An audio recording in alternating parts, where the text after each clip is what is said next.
Don't forget to join us at Friday 8 p.m. for Theme Park Chat.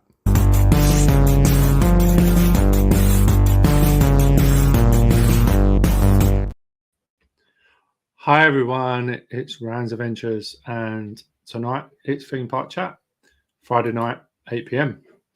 So just want to welcome everybody in who's in. Hi Coastal Literal, how are you?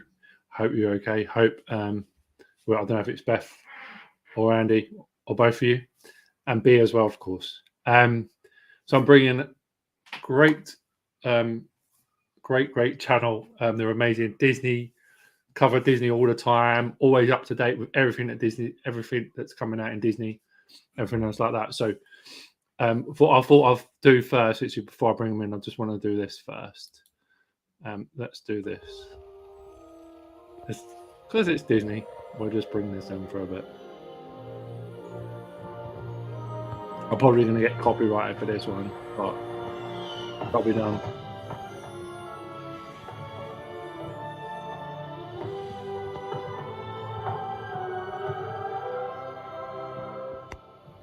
So, obviously, 100 years of Disney.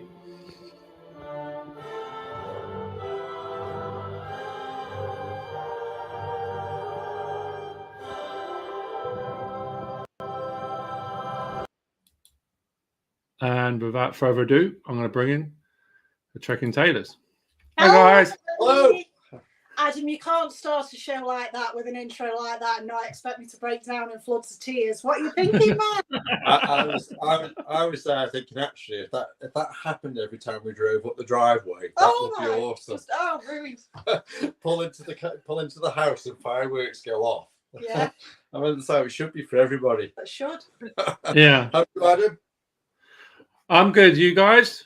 Yeah, we're good. Yeah, good. Enjoyed the sunshine. Managed to get the lawn mowed again today. Yay. Rock and roll.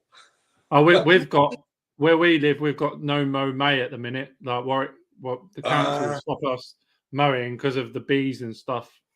Yeah.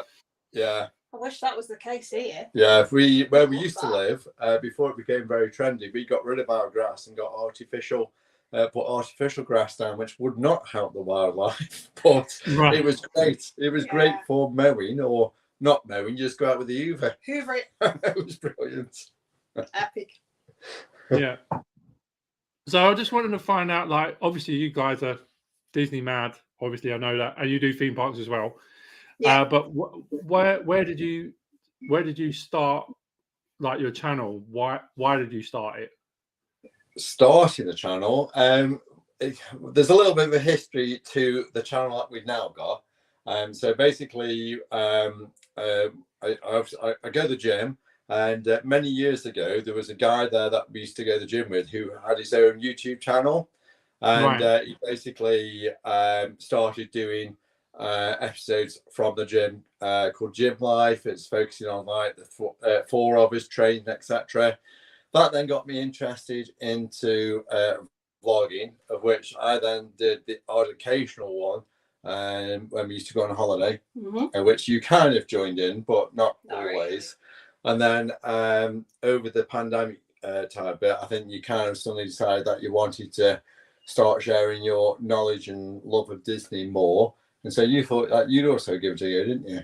Yeah, and a daughter's like 22 and she's off at uni, and it gives us something to do together, doesn't it? Yeah, absolutely. So you can see us all happy and smiling, and then when the camera cuts,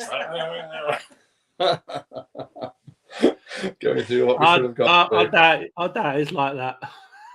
Yeah, no, it's not. I'm not allowed to be like that. Don't worry. I mean, the thing is, like, people say they don't get, Disney.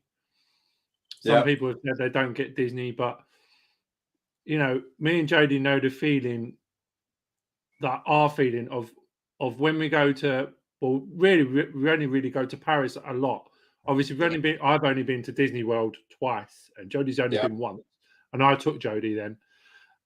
But it's the feeling of my feeling is going. Obviously, go underneath the train station, go into the square.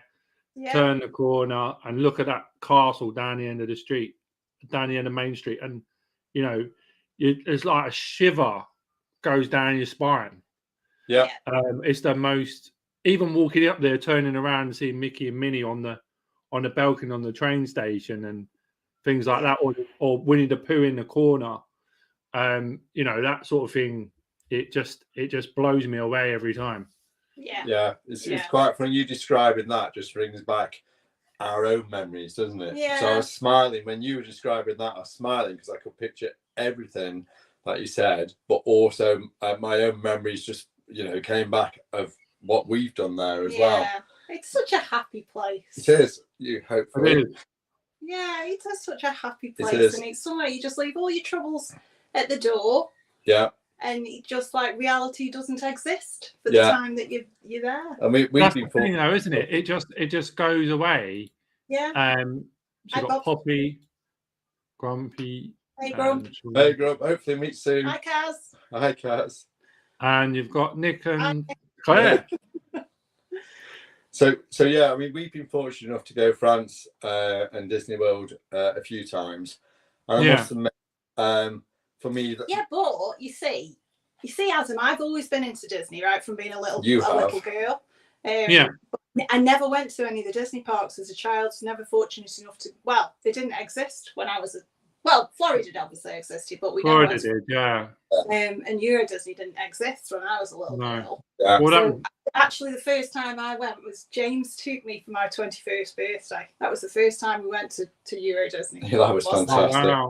Wow. I mean, one of the memories of that for me is I did not like chips. I hated chips. And then we had so little money, but then one of the only meals we could afford on probably the last day was a portion of chips and I can't remember a baguette. And I just forced myself to eat these chips because we were so hungry. And I can't stop eating chips after that. That was it. I was like, oh, awesome. I'll never forget that. But that was just great, wasn't it? Yeah. That was like the start of it. And I mean, even the memories of, you know, just traveling to Euro Disney, either by, with plane, train, or we've driven quite a few times, haven't we? Yeah. You know, just pulling up into that car park, getting out, and all of a sudden you kind of start to relax, you know. Yeah.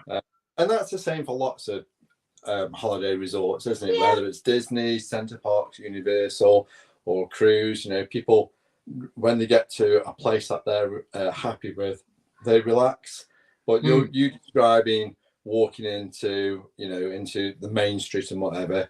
For me, when we go Walt Disney World, when we're fortunate enough to go Walt Disney World, and we walk through the ticket entrance and you finally see Main Street, the castle is not for me the main thing.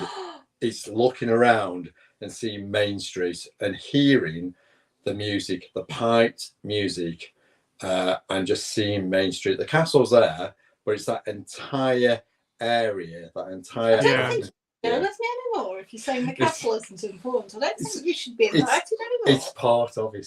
It's not for me. It's the entirety of Main Street. Okay. And of course, Starbucks just up there, just further up as well for a coffee. Yeah, I mean, because I know what you mean with Disney World, because Disney World, they step it up another level. Like Disney World I mean, you know, I've only been there twice, but every time I go there, they're on the ball with everything. I mean, I've been to Paris I think 8 times now. I think. Awesome. Yeah.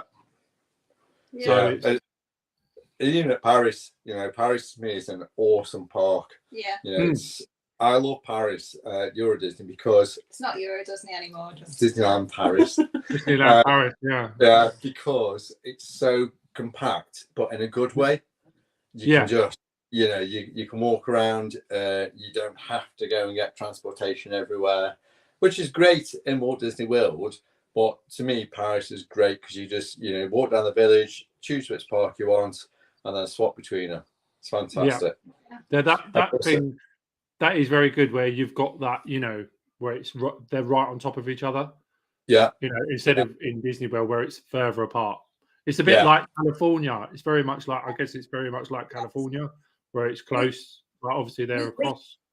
We have been to California. Yes, many years ago. 20 years ago. 20 years ago. Yeah. Yeah. Right. Actually, remember an awful lot about it. No. But we are going back this year, aren't we? Yes. To do California. Yeah, so. we're doing for a few days, aren't we? Yeah. On there. Yeah. So this year we're hoping in September for our 25th wedding anniversary, because the Disney visits after Sarah's 21st to as it was Euro Disney. It was Euro Disney. Sarah then said she wanted to go on honeymoon to Walt Disney World, and I must admit, I thought at the time, what on earth are we doing this for? What much fun did we have? It was fantastic, and I mean, my childhood memories of holidays are in Blackpool, which are fantastic. Monday to Friday in a flat or camping in Blackpool. Yours were Towing and Rail, weren't they? Mm-hmm. I mean, our daughter's fortunate enough that her main memories are Florida, those type of things. And we're fortunate enough to have been able to do that. Yeah. Yeah.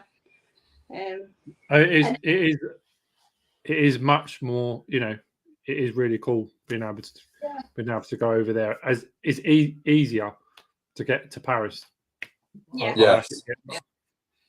Yeah, so much more easier. But anybody who says that Disney is just for kids or whatever else like that, number one, you're just wrong. No. Yeah. but also you are wrong. But also you are wrong. No. And Yeah, well, I mean, Disney own like half the world now. Yeah. Yeah. I mean, they own. There's so much that if you say you don't like Disney own not just Disney anymore. They own, Marvel. They own Star Wars. Yeah. So if you say you don't like Disney, then you don't like them either. Yeah. And we do know people that will adamantly say we do not like Disney. Yeah. We're not interested. We don't like Disney at all, and there's no convincing them. No. Convincing the others, but that's on them. They're missing out. Yeah, I mean, I could go to a Disney park, not do any of the rides, just walk around, and I'd be happy. Yeah, give me coffee. We did that. We've done that before. Yeah, I'd be quite happy just doing that, taking in the atmosphere. And there's so many adult activities you can do, particularly in Disney World. Yeah, there's so many adult activities that you can do that just involve drinking. There's a nightclub. People don't know this, but there's a nightclub in Disney, and people don't realise there's a nightclub there. Yeah.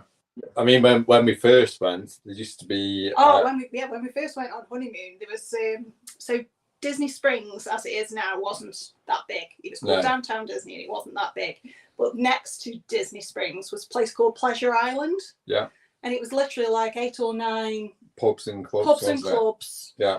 And it was just they used to do New Year's Eve every night of the year. It was amazing. They got a revolving dance floor in one of the clubs, hadn't they?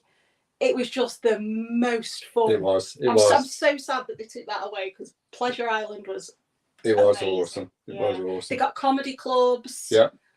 All kinds of stuff. Yeah. Definitely. I mean, a lot. Go on. A lot of stuff has changed. Everywhere, isn't it? Like things are changing so quickly on site, all the time. Things are changing and adapting so fast, and Disney are always doing something or other. Yeah. Well, I used to always enjoy going to the Virgin Megastore, which is obviously no more, but that's like a blast from the past, isn't it? Yeah. And what was the arcade that used to be there as well? Disney's arcade. Disney Quest. I mean, it was awful. Right. But again, we actually went in finally at one point, didn't we? It was fun, but it was also just the technology was too old at that point. It's more like when VR was in its infancy and things. So the time when they bought it out, it would have been really good, but the technology just moves on too fast, and they didn't keep it updated on that one. So that wasn't a shock. That Galactic Star Cruiser business, that thing's closing. Yeah. It's only been open like not even 2 years yet, but I suppose because it just costs too much to go. Yeah, it's so expensive, especially when you factor in, like, for people outside of the US, you've got to factor in your flights and your extended holiday costs, because you're not just going to go for the 2 nights that you can stay there. It just made it unaffordable for so many people. And I love Star Wars. I'd love to stay there, but it was just way too much money. Yeah. Way too much. So cut the losses and go. I think the last thing I saw, they're going to have it as a 300 million tax write-off. Well, what are they going to do with the building though? No idea, because it's too small. It's only a 100-bedroom hotel, so that I don't think they'll keep it as a hotel. Right. It's only 100 bedrooms. It is too small. Yeah. Unless they have it for very, very VIP events. Wow. I don't know. Might be. Might be nice character meet and greet. Yeah. We'll see. Watch this space. Yeah. Be interesting to see what they do with all the stuff from inside the hotel if they completely scrapped it, though, wouldn't it? Sell it off. Yeah, have to keep an eye on it. It'll probably end up in Disneyland Paris. Yeah. Yeah. Probably right. Yeah, probably end up in the new Batu behind Discovery Land. Yeah, well. It's probably not a bad idea. Like. I would imagine the inside of that Star Cruise hotel was quite nice. I don't know, not been it. Not yet. Well, no, not now. I mean, it does look nice. It does look nice, and but hopefully, they'll use it somewhere.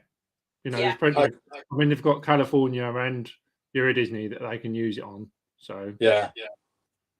And I could never get on board with it. I'm afraid, not the Star Cruiser, because I could just not suspend my belief that I wasn't. I always knew I wasn't in space.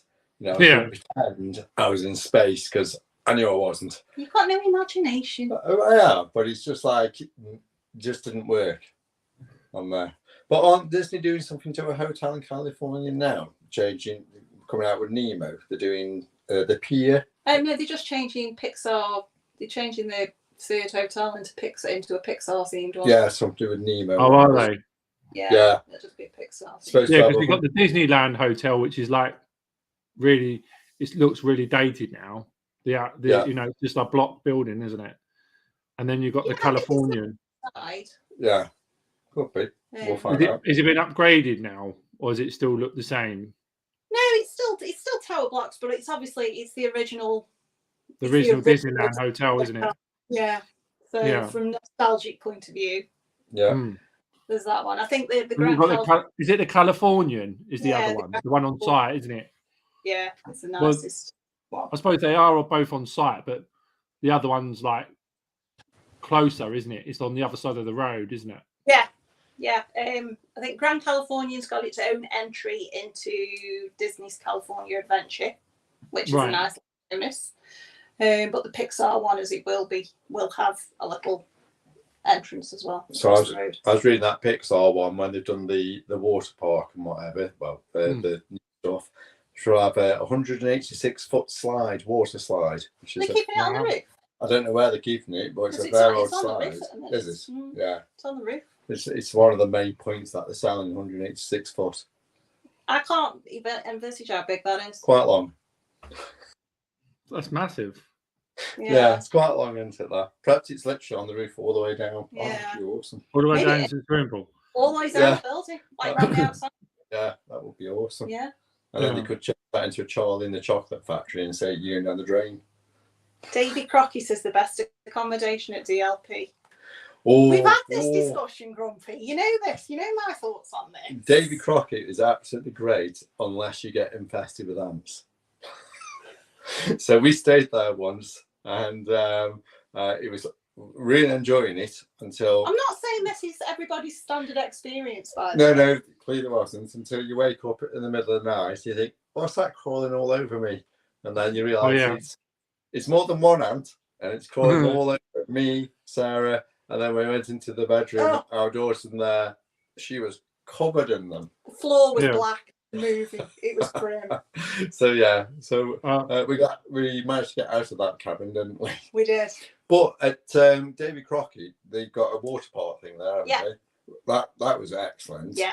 And they had some nice dessert at the time. What was it? Can you remember? Eel flottante. There you go. Eel flottante, apparently. Which is like meringues and custards. I'm not letting the ants go, Poppy. Yeah. The ants will always be there. These meringues and custard, literally, that's all they were. But it was just fantastic. I think it translates as floated island. Just did Floating island. Yeah. But it is lovely, and I would encourage people to go to David Crockett Ranch. Yes. Because it is. I mean, I've never been to David Crockett. I think I've been to every hotel now apart from Art of Marvel, that was New York. Yeah. And the main hotel. Yeah, we've never done the main hotel, have we? No, we walked through it and we've had a drink in there, haven't we? Yeah. I've been in both of the restaurants in there. They're really nice. Yeah. The a la carte one's really nice. Yeah. Yeah. You see, it's a la carte now is all a little bit too much for me. I'd much rather have a quick service, just grab something. Yeah. This is where we differ. And then obviously next, I'd rather have a fancy one. Because next to that, you've got the obviously the all-you-can-eat buffet one, haven't you? Yeah. And then across from that, you've got the bar that serves all them fancy drinks with the lights in. Yeah. Yeah. Yeah. Going back right to the start of this, and you mentioned about effectively memories, and at DLP, is it Hollywood Studios? Is that which park is it now? The Studios Park. The Studios. I don't know what you're trying to say. No, what's the park called? Studios Park. Oh, so at Studios Park or MGM. To me, that wow moment is when you just walk into the eatery where it's all covered and dark.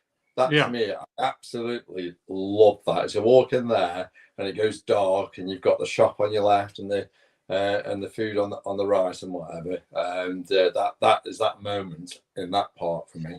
It's like that's like being on a film set, isn't it? Yeah. Like when you walk in there, you get obviously the music and the forbit as you go in. Obviously where the Fantasia statue is, and obviously you go through there, and then obviously as you walk in there, it just goes up.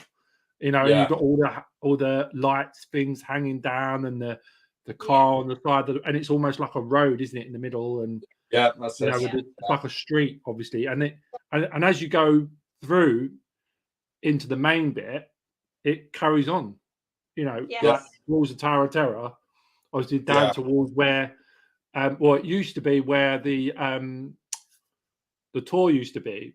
The tram tours used to be at the bottom, didn't it? With Cruella de Vil's car at the bottom. And then obviously Tower of Terror beside it. That part there for me is that moment where it's like awesome. Yeah. You know what? When I went to Batu in Disney World, I was absolutely blown away by that place. Yeah. When I walked through that archway, where so it's not Sesame Street. What's their name? There's the Muppets. The Muppets, that's it. We went to the Muppets, we come out the Muppets, and we walked through there and as we went underneath that bridge, and obviously you got Rise of Resistance on the levee, we got that X-Wing literally right in front of you. Yeah. And I walked in there and I was like, oh my God.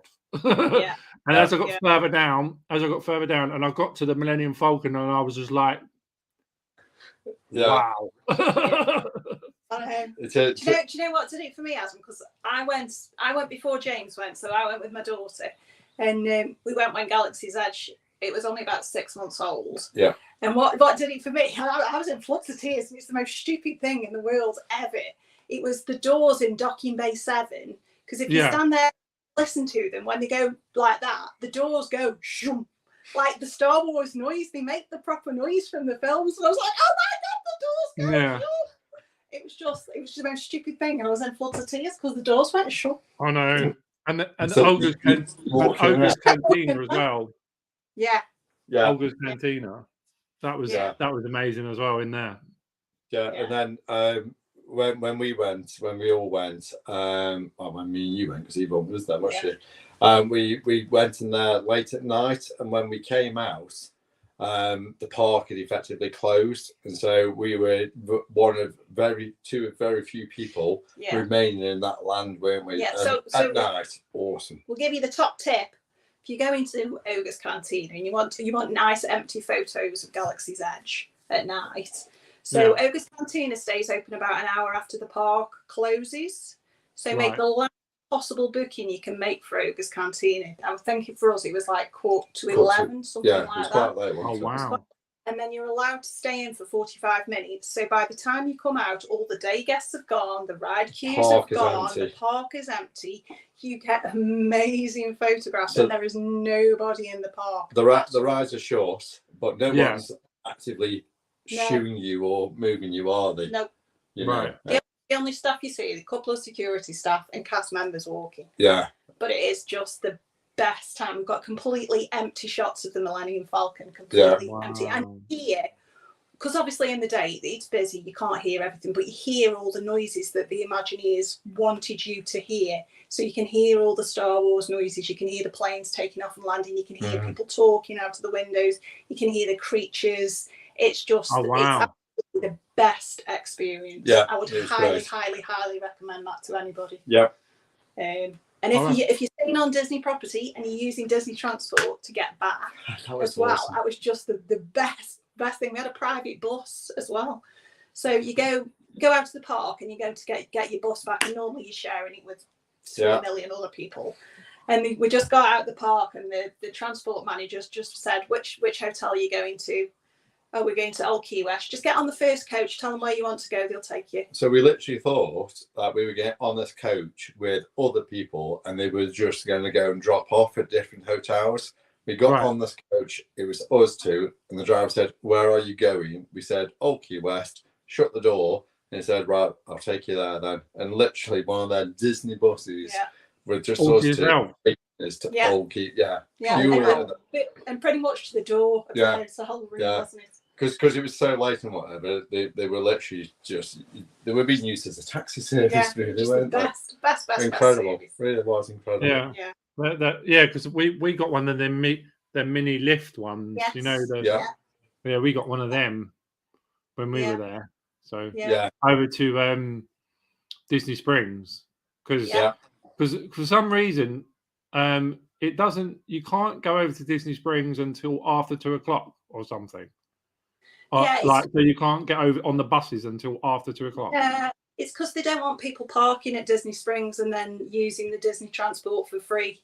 So they want you to park and pay for your parking. Whereas if the buses went from Disney Springs directly to the theme parks, everybody would park at Disney Springs and then just use their buses. So they just institute that rule that nobody can use it till after.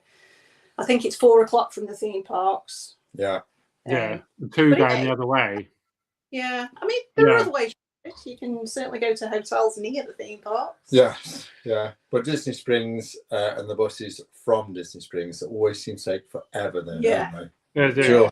They absolutely always, and you always seem to be the one that you've just missed, and so you're waiting and waiting.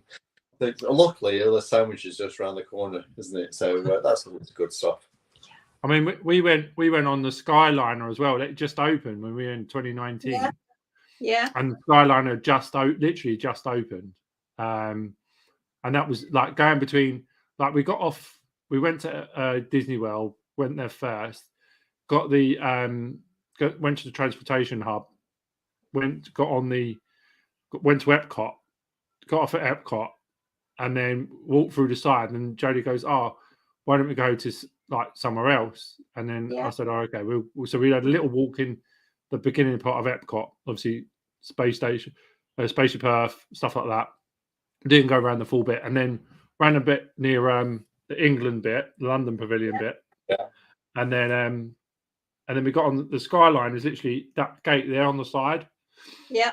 We got on there, and we went to the studios. Yeah. I just got on the Skyline, went to the studio, and we went through all the all the other places. It was amazing going on that. Yeah. Yeah, it's good, isn't it? Skyline is good. Do you know? Is it Space 220? Space 220. Did you do Space 220? It hadn't opened yet.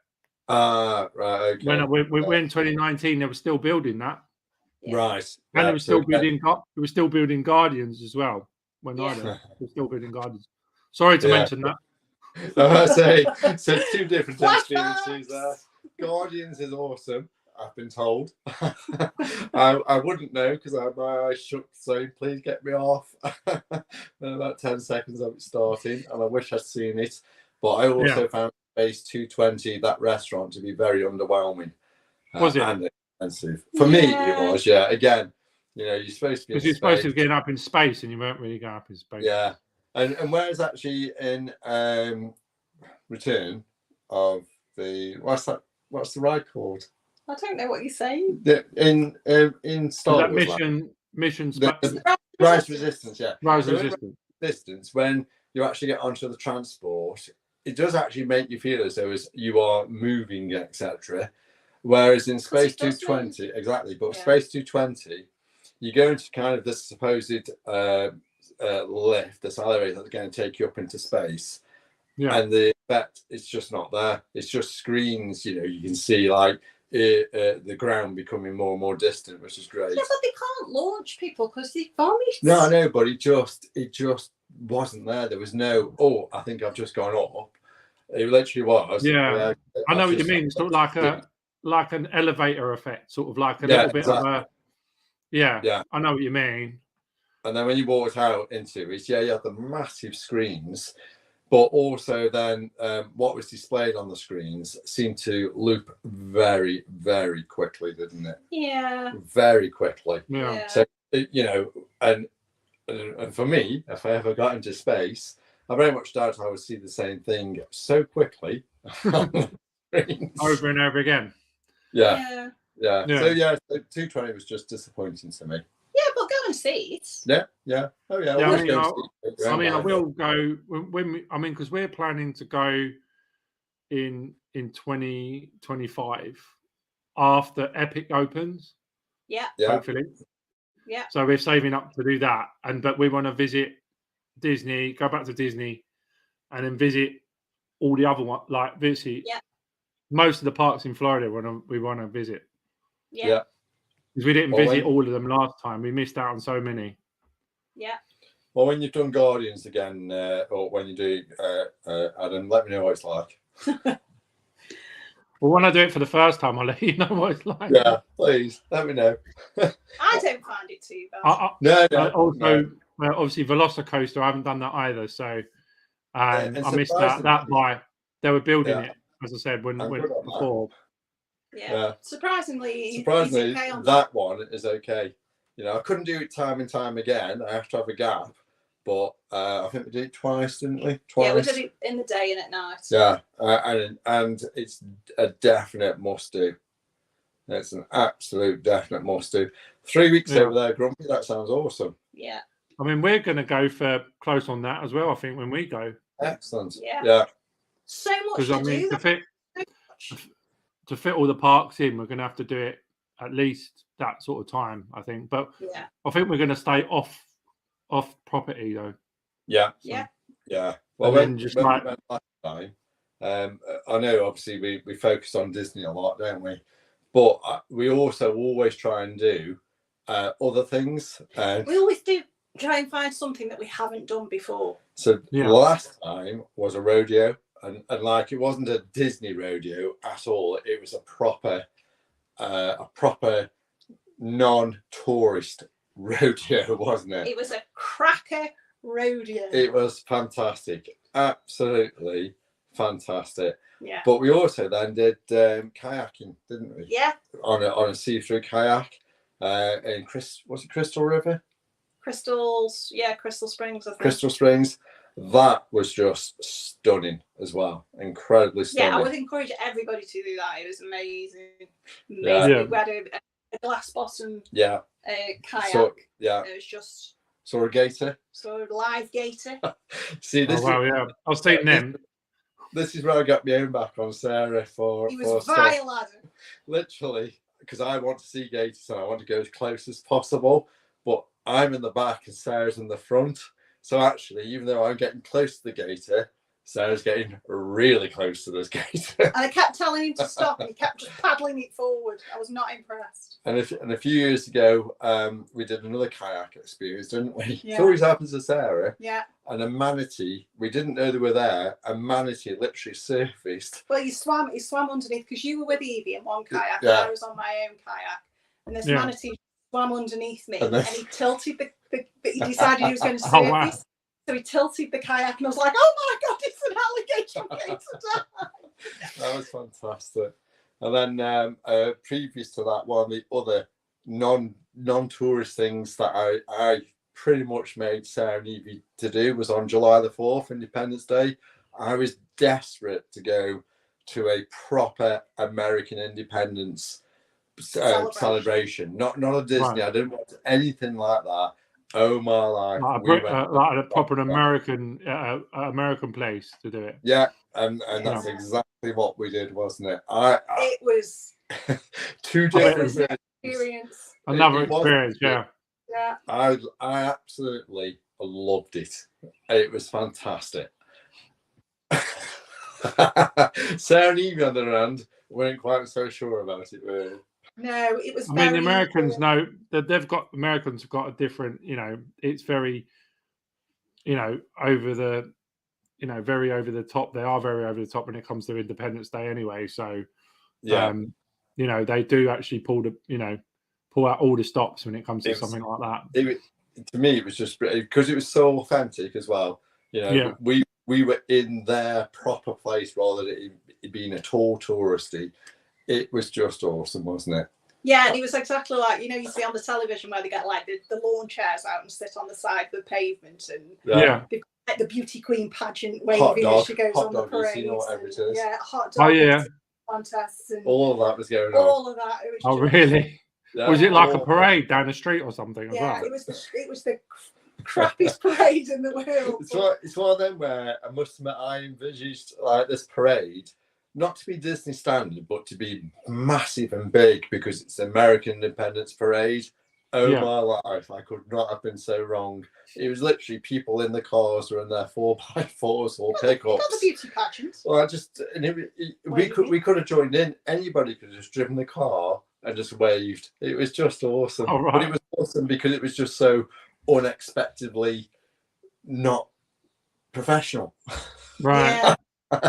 Yeah. So I would always say to anybody, if you're in America, you do Disney Universal, fantastic. If you can go and then just spend a day doing something. Grumpy else. is so miserable. He's so miserable. Manatees are awesome, Grumps. Yeah. We love manatees. They are. Manatees are cool. Yeah. Yes. Yeah. Absolutely. Yeah. So we've got quite a few experiences like that, haven't we? Yeah. So it's always good fun. Because we need to go to so we're going to go to SeaWorld. Yeah. We've never been there. I've never been there either. And obviously Busch Gardens as well. So we get to see animals as well as parks. Yeah. But the other thing as well, when we stayed there in 2019, we stayed in Animal Kingdom Lodge. Yeah. And it was expensive, but we had the Savannah room. I upgraded it. Didn't tell Jodie. Oh. So she didn't know, and when we got the room, she was like, "Oh my god, there's a giraffe outside the window." Yeah. Fantastic. I said, yeah. That's what I was. That's what I was aiming for. Yeah. But again, go and look around the hotels. Just because you're not staying there, doesn't mean you can't go into them. You can. Yeah, you can go into any. You can. Get a drink. You can. Yeah. Any restaurants you can go into. Yeah. Any quick service ones. Anything. Yeah. I love doing resort tours. I absolutely love going from a hotel to another hotel, just finding out all about what that hotel is, what it's offering, etc. Yeah. Especially if you want to have a rest from the parks, but you still fancy being inside Disney, as it were. It's just great. Iron grazing. Do you mean iron gwazi? Is that gwazi, isn't it? It says iron gwazi. He's talking about what's that? Yeah, you stalk those hotels. Yes, definitely. Yeah. Do you want me to That's a dream. What are you dreaming about, Poppy? Well, they just come back from Portaventura. Yeah. Oh, awesome. Yeah. We haven't been there. They've been out there for a week. Yeah. Yeah. Have you been there, Adam?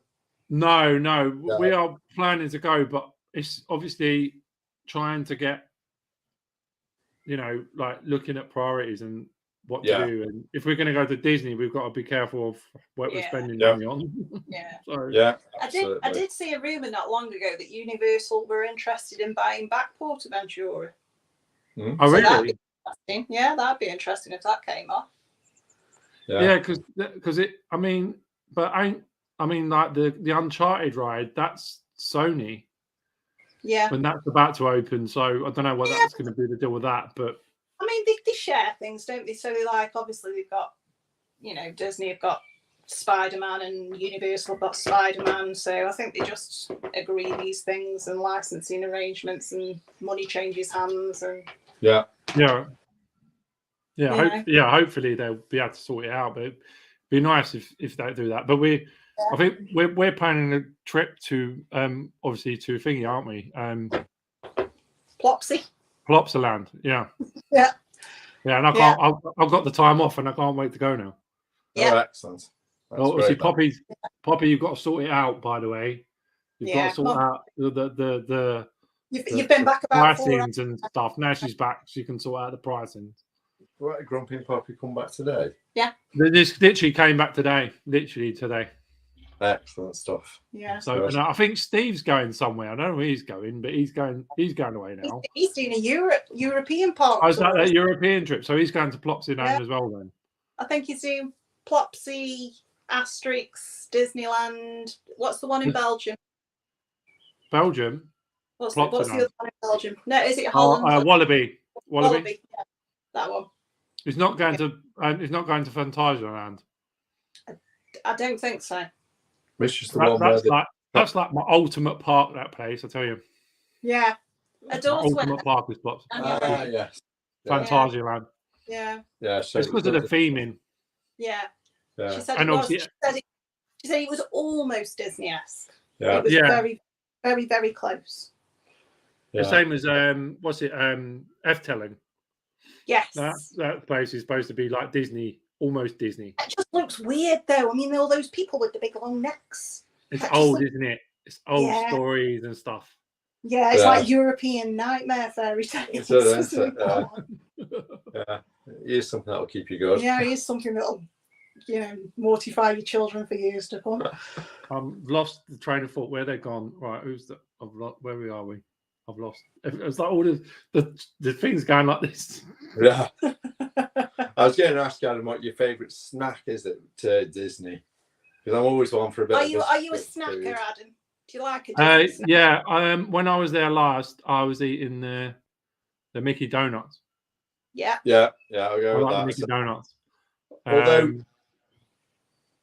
That's obviously 30th anniversary one, so it's not proper Disney snacking, I guess. I like the popcorn from the bit where outside the castle when it's nice and warm and you can smell it coming from a mile away. Yeah. That's really nice. My favourite restaurant there is, funny enough, is Toad Hall. Yes. I love Toad Hall. But the fish and chips in there is amazing. Yeah. It's not bad priced either. No, it's good. It's good. It's really good. Yeah. I must admit, I like Snickerdoodle cookies, but I have to admit, I much prefer Universal Snickerdoodles than Disney's. They're much, but they're thicker, aren't they? They are thicker. They are thicker. Hi, what's that? The Gaston one, the big snack. I had that. Yeah, I remember. I had that. That's nice. That's really nice. Yeah, that's really nice. I had the beer as well. None of Foo's beer thing. Yeah, I had that too. That was really nice because we went into this. Jodie doesn't like. Jodie only eats certain foods. Like she doesn't eat a lot of food that she's very picky on what she eats. She only sort of eats really because she was born with like a disorder when she was younger. And she can't eat certain foods if the texture is weird. So she's only been stick to a certain diet most of her life. Anyway, so we went there. We went to Beauty and the Beast Castle for breakfast. Yeah. Right. I had to eat both the breakfasts because it was obviously it's a la carte, right? Yeah. So and you have to order when you go in the door. Yeah. So I had to eat both breakfasts. Yeah. You see that to me sound right? Yeah. But that room is absolutely incredible. Which room did you eat in, Adam? Was the ballroom? The ballroom. Yeah. But I know there's another room, isn't there? Like a slide room.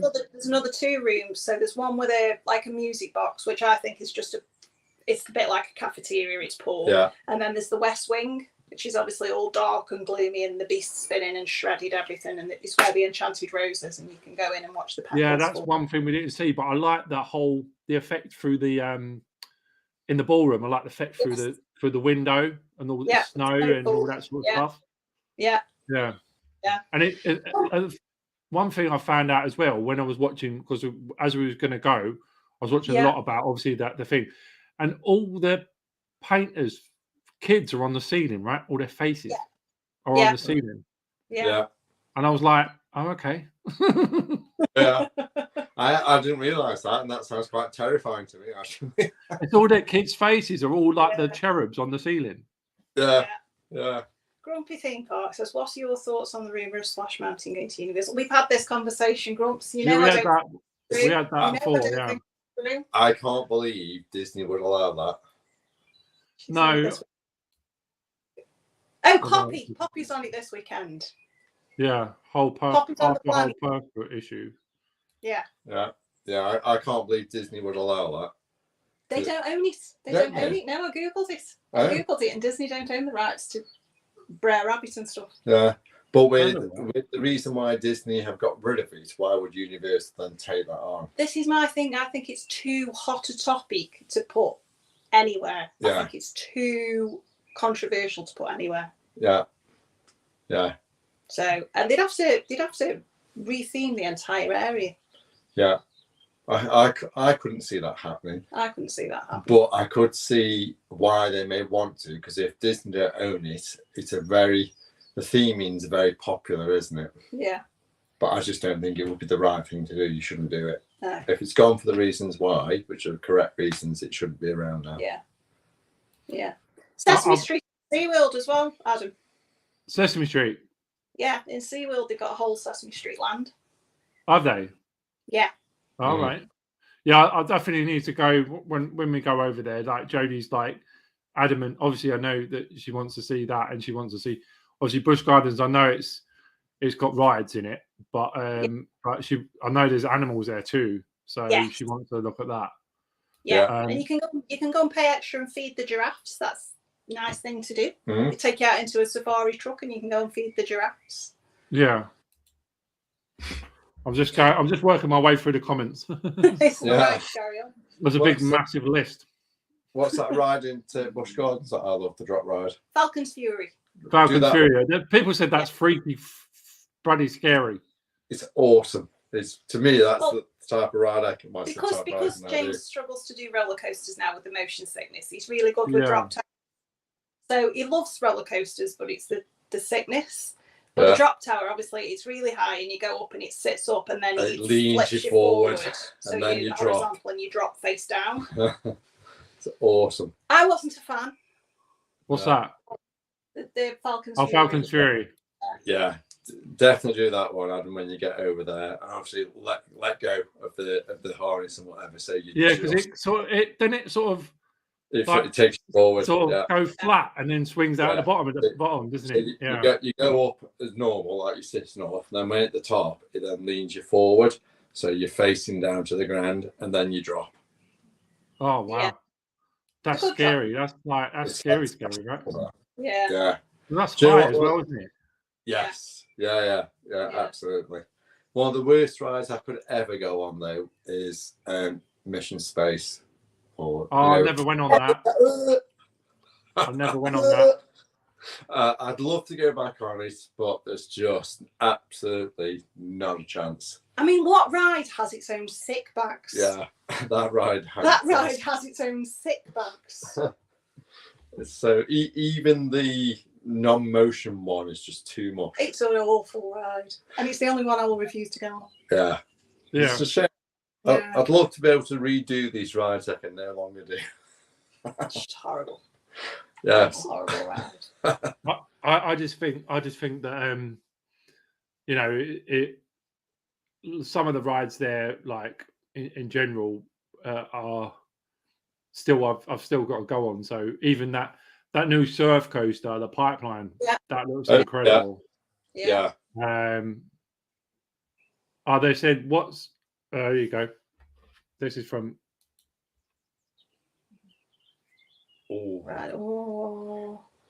of any park, I suppose really for me it probably is I can't remember the name of it now. Avatar. Flights of Passage. Flights of Passage. That's amazing.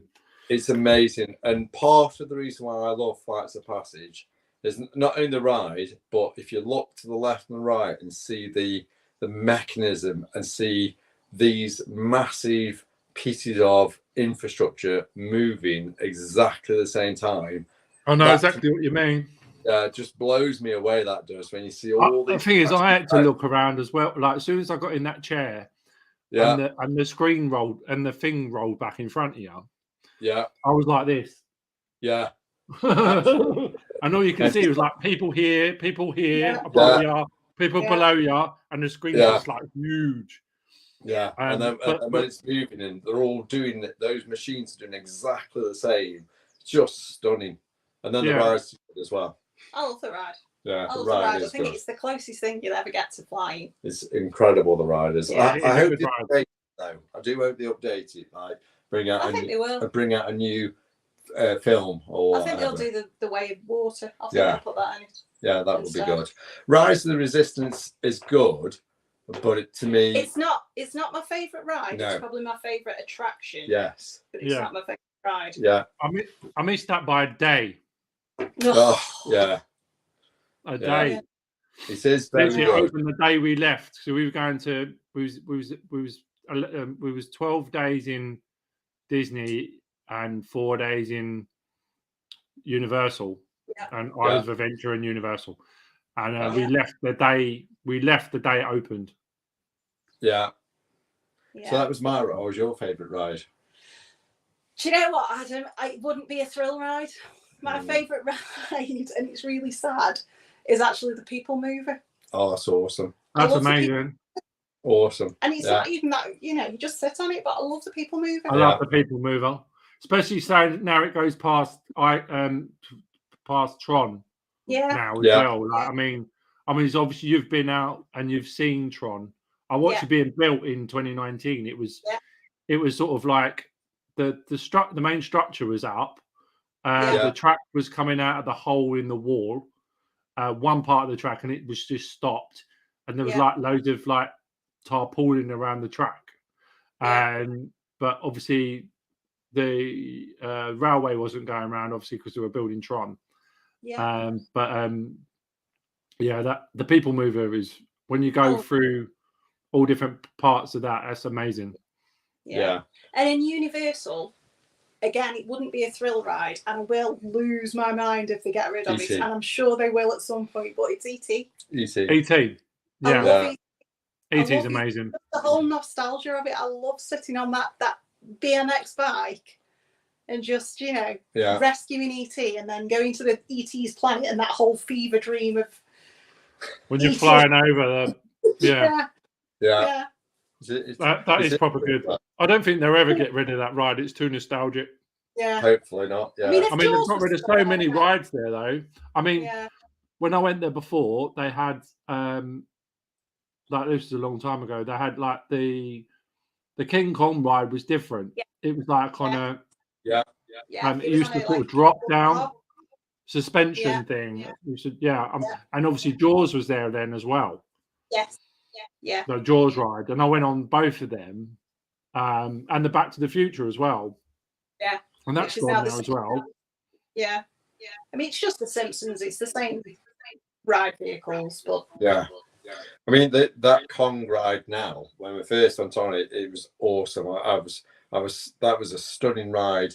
But it's very quickly become dated, Kong has. Yeah, and don't even speak to me about that Fast and the Furious. Fast and Furious. I know you like Fast and Furious, Adam, but honestly, to be honest, I didn't like it much either. To be honest, I liked the theming. I like the theming in the building and the cars and all that sort of stuff. But actually, the ride was a bit of a disappointment. Yeah. Yeah. Why have I wasted 8 minutes of my life on this? Have they got a Ford Escort in there from memory? They have, haven't they? Can't remember. The blue one. The blue one. Yeah, that's what I'm thinking. I'm thinking it's blue. It is, isn't it? Yeah, they got a Ford Escort. Yeah. I'll tell you what. And when I was there, what they've done with like Grimmauld Place, obviously Diagon Alley, King's Cross, that is unreal. Yeah. Yeah. And some of the effects, like you don't even notice. Like people, I watch like loads of videos about that, and like for instance, like when you go to the Leaky Cauldron, then the sign drips water. Yeah. Yeah. Yeah. And you're going to Nocturne Alley, and you're round the corners there, and obviously there's so many, and the butterbeer there is different as well. It's completely. I mean, I had all 3 butterbeers because I was there in winter. Yeah. I was there in November, so I had hot butterbeer. Yeah. As well. Yeah. What was that like? Because I've never tried the hot. It's okay. It's not brilliant, but because it's like hot. It's the same butterscotch, but it's hot. Right. Okay. Yeah. And I had the frozen one as well in Hogsmeade. Yeah. And I had the normal one as well. Obviously. Yeah. But I've had the normal one. I had the normal one in England. At the studios. At the studios, yeah. Yeah.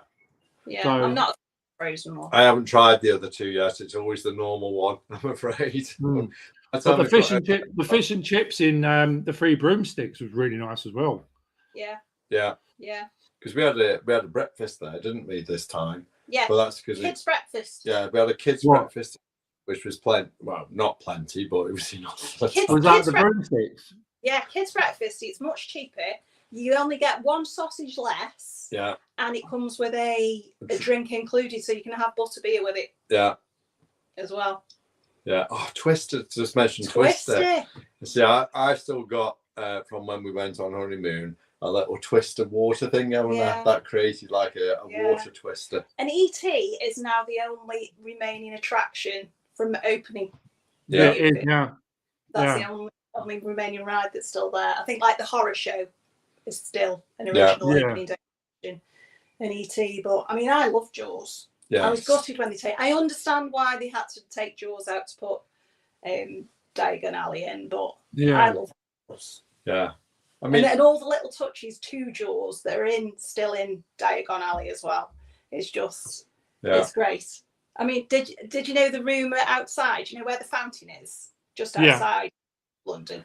So it's rumoured that one of the sharks, one of Bruce's, is buried just underneath that fountain, so that Jaws will always be lurking just below the water.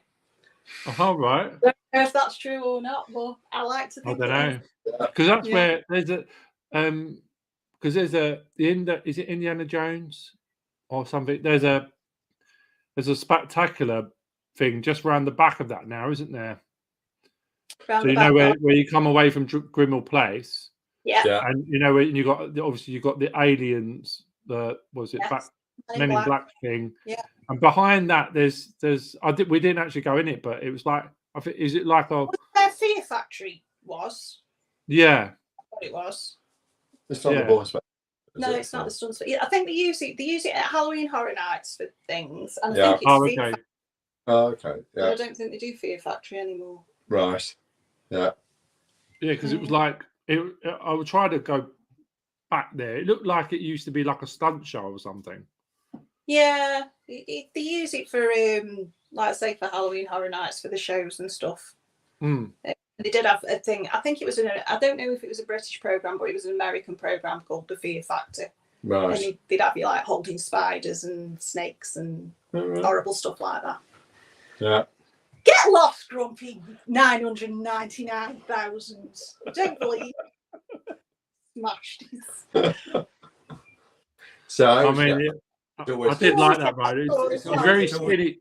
It's very spinny though. Yeah. That ride was very spinny, wasn't it? The Men in Black ride. People shoot you, isn't it? Yeah. So if because obviously when you've got the 2 trains going in parallel, if you can shoot the back of the other one, it spins them around. So if people are shooting their target on their carriage, they keep getting spun around. And you get a big score. Yes. Yeah. I didn't know that. About yourself. Yeah, and then you don't spin around. Well, that's probably why I was spinning around then, because I didn't know that. Yeah. But I mean, another one just made me think of Toy Story Mania as well. That's cool. That's a lot. I like Toy Story Mania. Yeah. Very cool ride. Very tiring on the hands, but they're pulling the cord. Who always wins that one, James? Oh gosh, that's because I let you. Get lost because you let me. I know. So, High and Handy has a picture.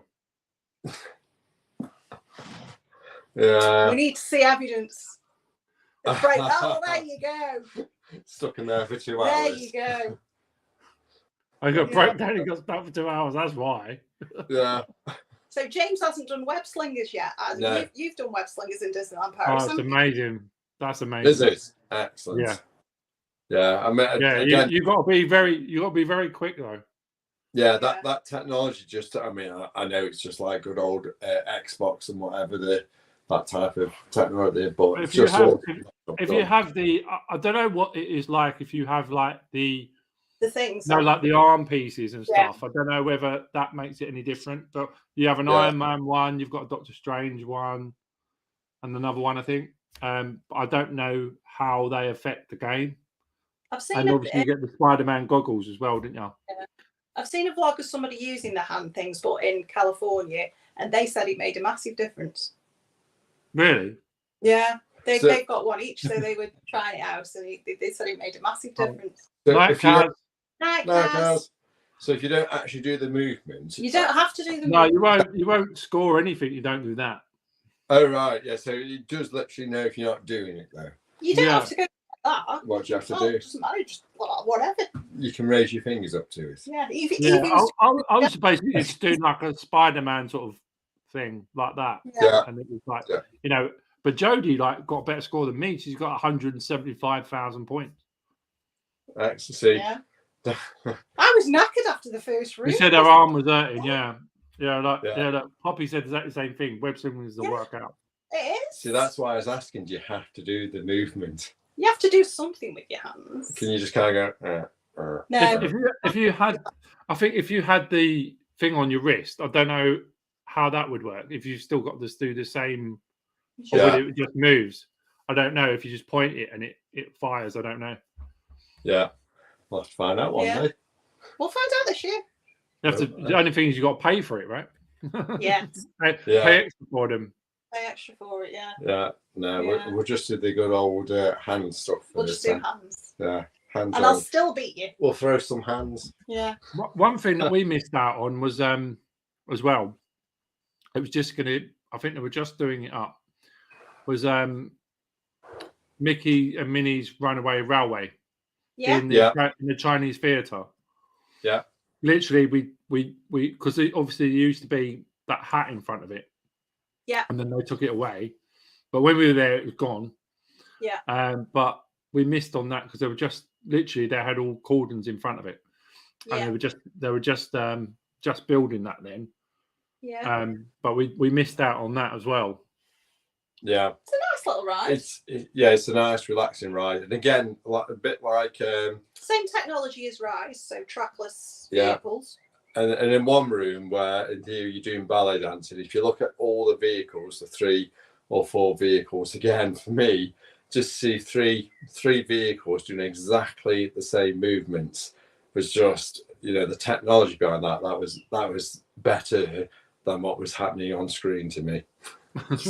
Watching what the Imagineers want you to watch. But I look at what's going on around. Looking at the cars, see how they're doing it all. That to me was just as great. Is that very much like say like Ratatouille then? Yes. Like the way they move. Yes. Yeah. So you got Ratatouille. Ratatouille was the first trackless vehicle. Yeah. And then Rise, and then Mickey and Minnie's. Yeah. I think it's the way the future people they'll go because they don't need a big and huge area to do it all. No, and they can change stuff around then, can't they? Yeah. It's programming, isn't it, at that point? As long as Rise stops breaking down, because it's still very temperamental. What, even now? Yeah, so many working parts to it that it's just. Yeah. Yeah, I mean, yeah, I want to go on Rise one as well when I get back there. It's definitely worth it. Rise, even though it may not be, it's your favorite attraction. Yes. Yeah. It may not be people's favorite ride, but it is very, very good. I love to go on it and it just be, because it's so immersive and the cast members are so awesome, and it's an Empire based thing. It's not a Resistance thing. So you've got the Resistance people at the end, but at the beginning it's the Empire, and it's just the cast members are so, they immerse you so much in the story, and they're just so not typical Disney. Hello, how are you? How many did you move? It's like mean. It's not that. It's like, you move. It's I mean, they're so immersive. It's just awesome. Yeah, because when we was there, we like Ren come out with the stormtroopers. Yeah. You know, in Batuu, where his ship is, and like near where the Empire sort of shop, where the Empire shop is, and that he came out and he was proper mean. Yeah. And so were the stormtroopers. They were proper like, move, get out of the way. Have you seen Chewie? And have you seen Chewbacca? And have you seen Rey? And they're like walking down by the bottom of the Millennium Falcon, and I'm like, they're that way. Yeah, awesome. I like that. But they were, because Rise is so temperamental. We've been in there 3 times, haven't we? And it broke down twice. Yeah. So you're there, and they let you stay in for a certain amount of time while they're trying to fix it before they move you out. But that's when they break. So when the ride's broken down and you're all sat in there, that's when the cast members break the character, and they take the hats off and they go, right, guys, does anybody want any water? Does anybody need a bathroom break? I'll imagine that. Yeah. I have been backstage at Rise. I've been to the bathroom in Rise. Imagine Kylo Ren taking his helmet off and going and talking like an American. You think, oh my God. Yeah. And then once it's all up and running, they put those hats back on. They swap differently. It's like, right, you know, and they're straight over. Yeah. And only if it's down for a while do they allow the Rebel characters to come in as well, don't they? If they think it's going to be a short break, they still don't allow their staff to mix. If it's a proper long break, then they do bring the Rebel character staff through to help out. Yeah. But that Rise is one where, if you've been on it, when you've managed to get on it a couple of times, you then notice just the gasps from people who have not been on it before, because there are moments in that where there is audible gasps from other people in the other cars at some of the effects.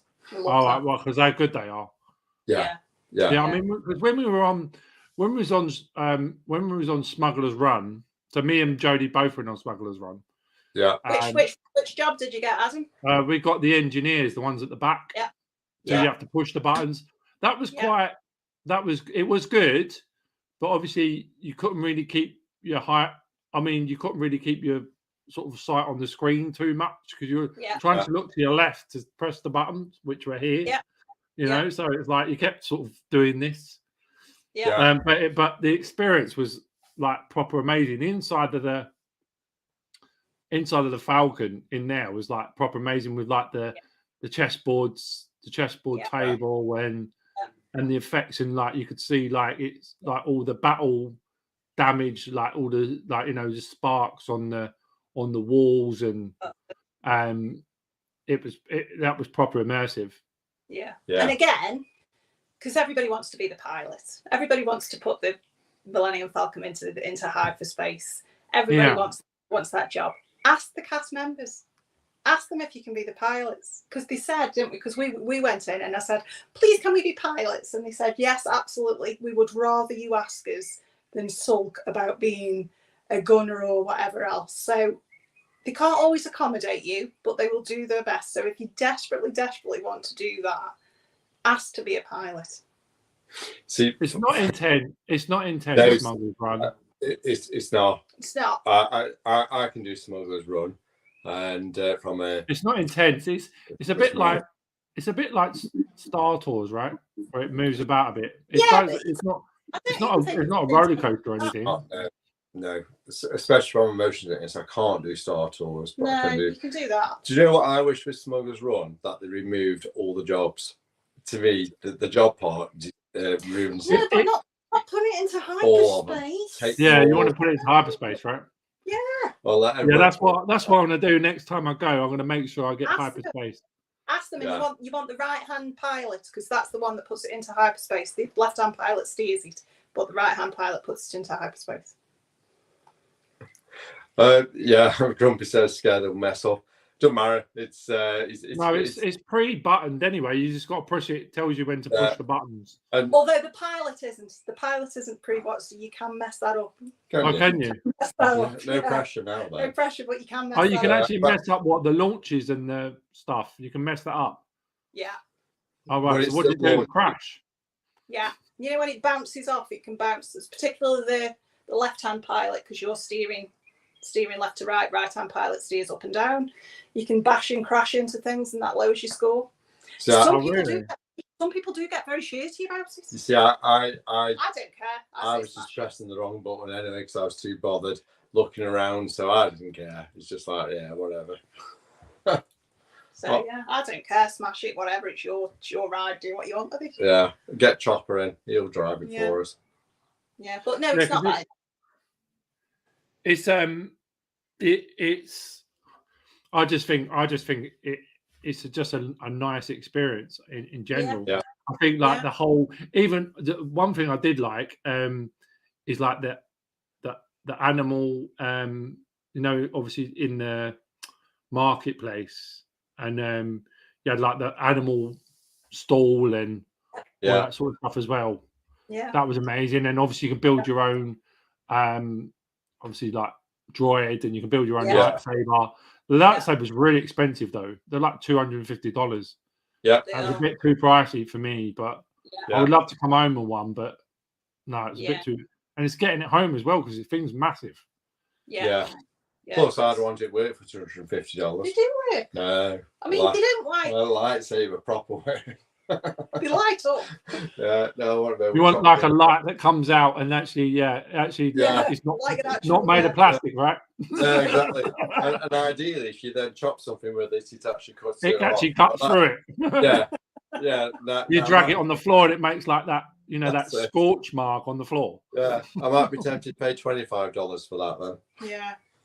Yeah, but no, Batuu and the two Harry Potter themed lands I think are the best themed lands anywhere in any park. Anywhere. Yeah, I mean, J.K. Rowling made sure that that area was going to be out of this world. And when Epic opens, obviously you got the Fantastic Beasts side of it. Yeah. That hopefully that Universal put another stamp on that on Epic Universe. Yeah, but obviously they're supposed to be opening one in Dubai as well, aren't they? I don't know. I haven't heard that. Yeah. In Dubai or Abu Dhabi. Yeah.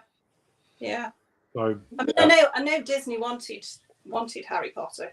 They were in desperate talks with JK to have Harry Potter, but Disney wanted too much control, and JK wouldn't relinquish control. So that ended up in Universal instead, because Universal said basically you're in charge, you can do whatever you like, which is why the shops and things in Universal are so, particularly in Hogsmeade, are so small, and you can't get many people in because JK said, this is what I want, this is authentic. They've got to be small, yeah. They need to be small. We can't have massive big shops, and she wanted every little detail how she wanted it, which is why the lands are so absolutely immersive. Worked. Yeah, it worked. It worked. Yeah. So. Yeah, I mean, it's definitely immersive. Like the wand ceremony at Ollivanders and things like that. You know, that's another level. And or the Gringotts Bank. I wasn't a fan of Ollivanders. I was like, is that it? It's immersive, bro. Yeah, I was like, is that it? For a kid, I guess it is. Yeah. for a kid, I think it is a big, a big thing, I guess. Yeah. If you're a massive Harry Potter fan.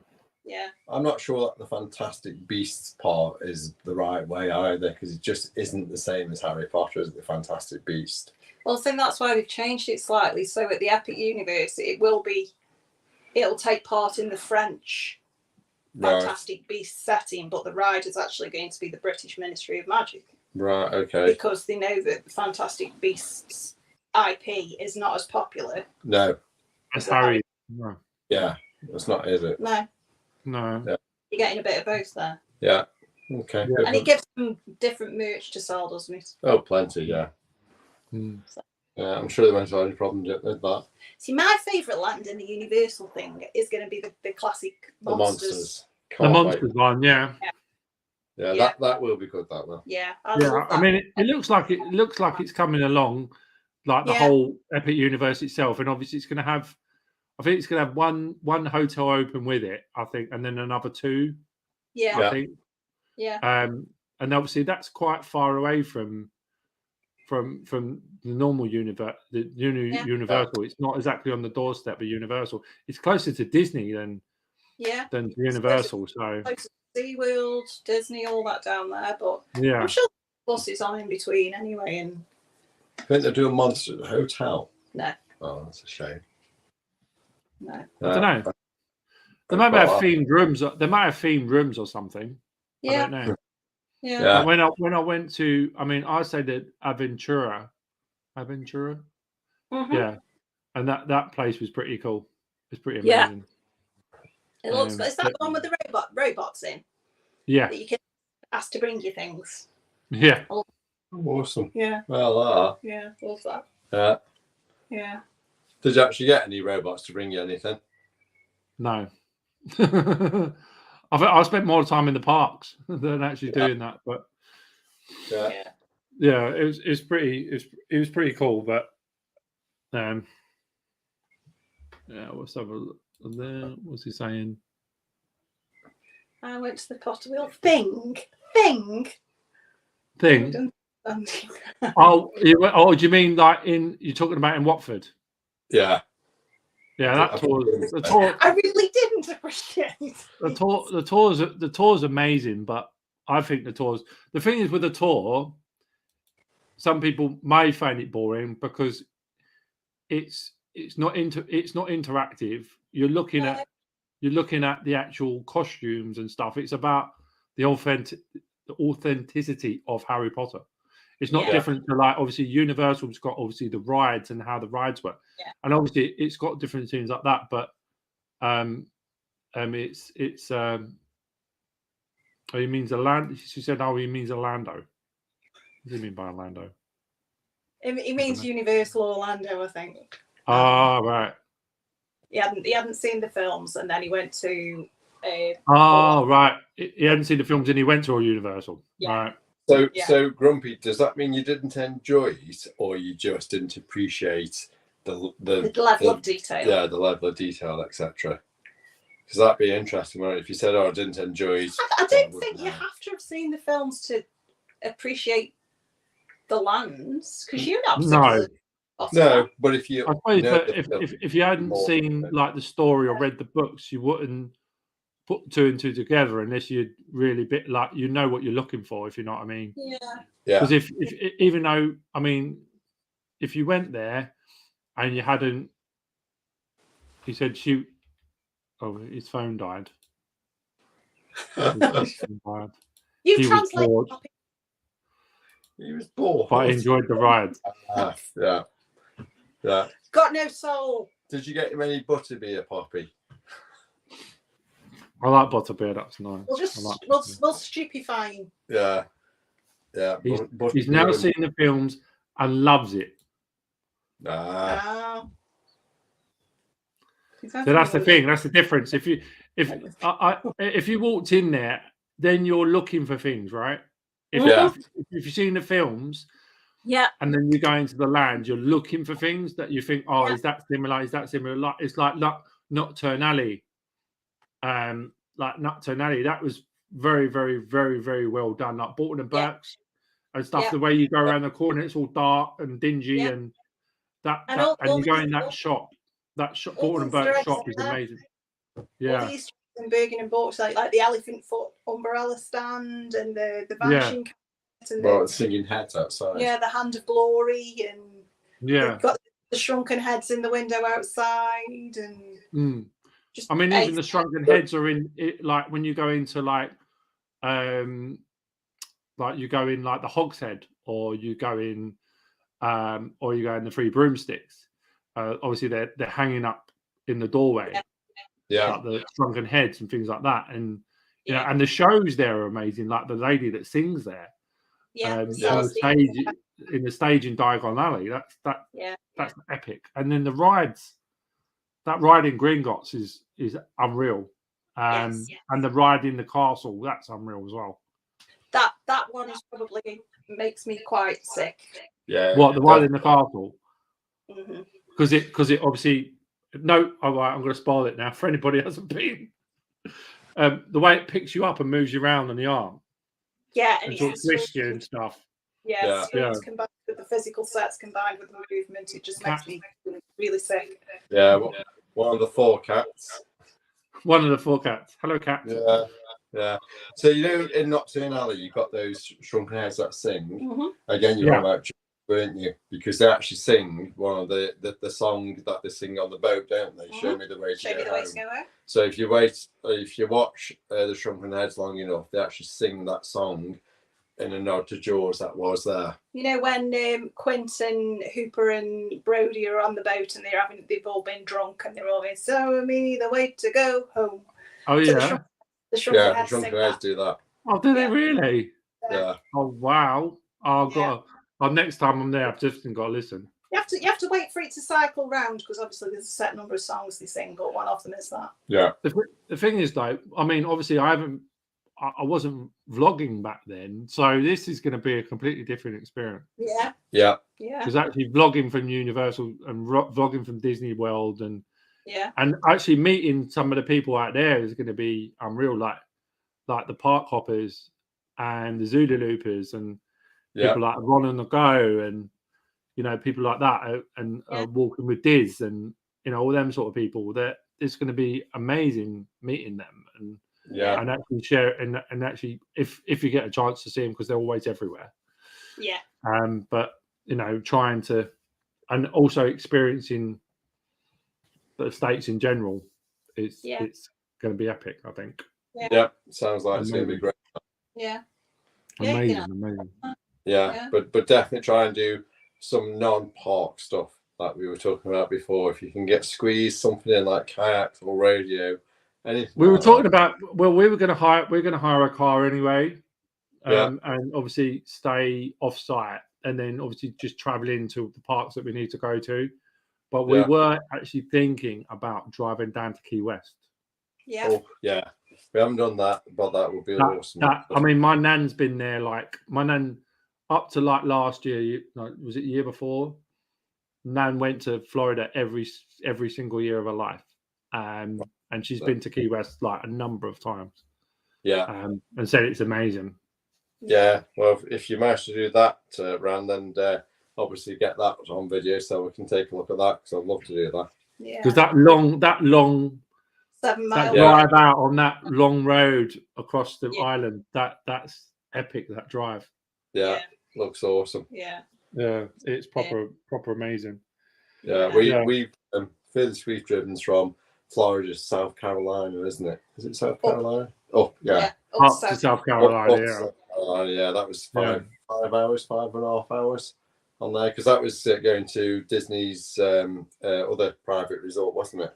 Yeah, so Disney have got 2 beach resorts as well. So they've got Vero Beach, which is near to Kennedy Space Center, and then they've got Hilton Head, which is in South Carolina. So we're fortunate enough we've been to both of them, haven't we? But Hilton Head is amazing. Yeah, it's Disney, but really quiet Disney. It's not Disney in your face, is it? You know, there's no rides or anything. No. It's just obviously characters and stuff, I guess, and things like that. But like Jodie said, she wants to go to this is like totally to blow the budget. This one, Hawaii. Yeah. Disney. Yeah, go to Alani. Yeah, Alani. Yeah, she wants obviously Shrek is mainly out there, but not Stitch. Sorry. Yeah. Stitch. Yeah. Mostly that there, isn't he? So in Hawaii. Yes. Yeah. But it's you said that's another level though, isn't it? Like going to that place, it's another level. Yeah. So what would be on everybody's Disney bucket list then? I'm waiting to see it come in now. What would be on your Disney bucket list? Because I know what mine would be. But... Well, I know what yours would be. What would be your Disney bucket list item, Adam? Item? Like what? What do you mean? What would you most want to do? What if money was no object? You could do anything. Yeah. What would be the one thing you'd want to do?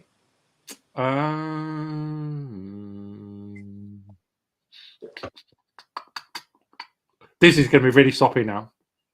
It's all right. That's okay. Get married at Disney. Oh. Yeah. Because I know James and Coaster Chicken and Coaster Hen got married there in the US. But I'd love either that or obviously go on the Disney Wish. Yes. Yeah. Because the wish looks amazing. Yes. Yeah. What's yours?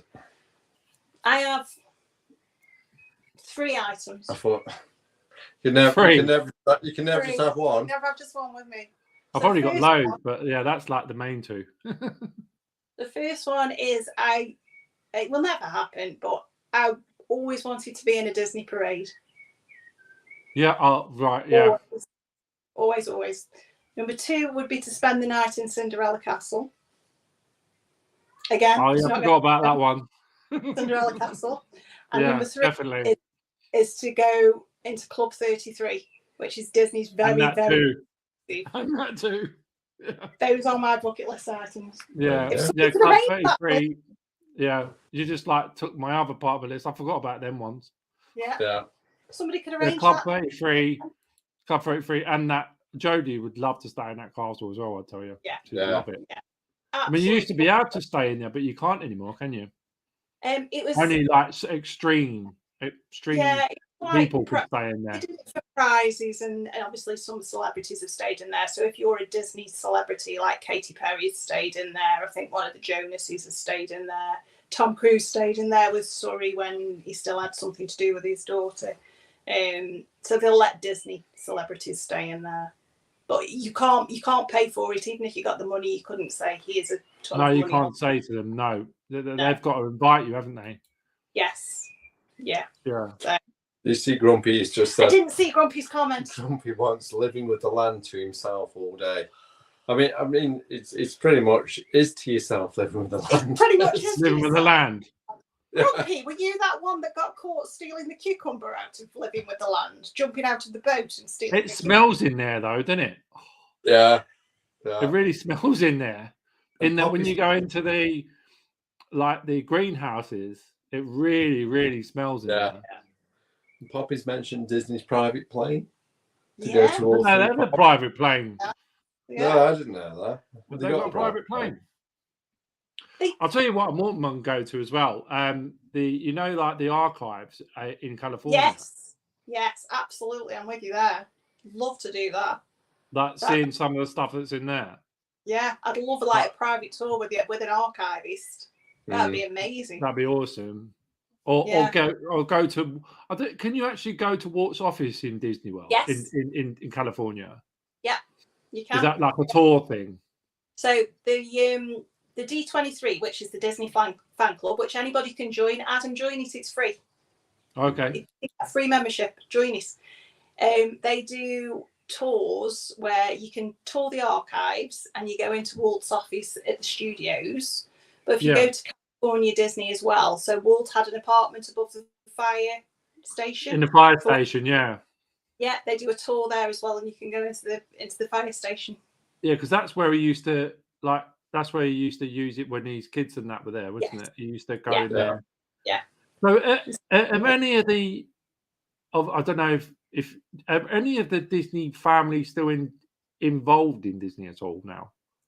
Not directly, no. I keep seeing stuff about the granddaughter. Abigail Disney keeps making an appearance. Basically, yeah, she's not happy with the way Disney's run. Yeah, so she's for Bob Iger. It comes down from, I think, from Michael Eisner down. She's not happy with the direction it goes in. She isn't happy with how the cast members are treated. She isn't happy with the direction that the company goes in general. Yeah, but yeah, she's no, she's not involved. That she would have been. I would have thought that she would have been on the board of directors, and and actually, showing, because obviously she knows what way her dad wanted it to go. Right. Yeah.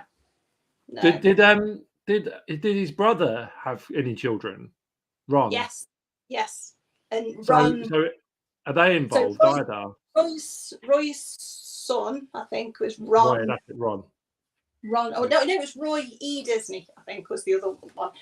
One of them. He was very involved in it.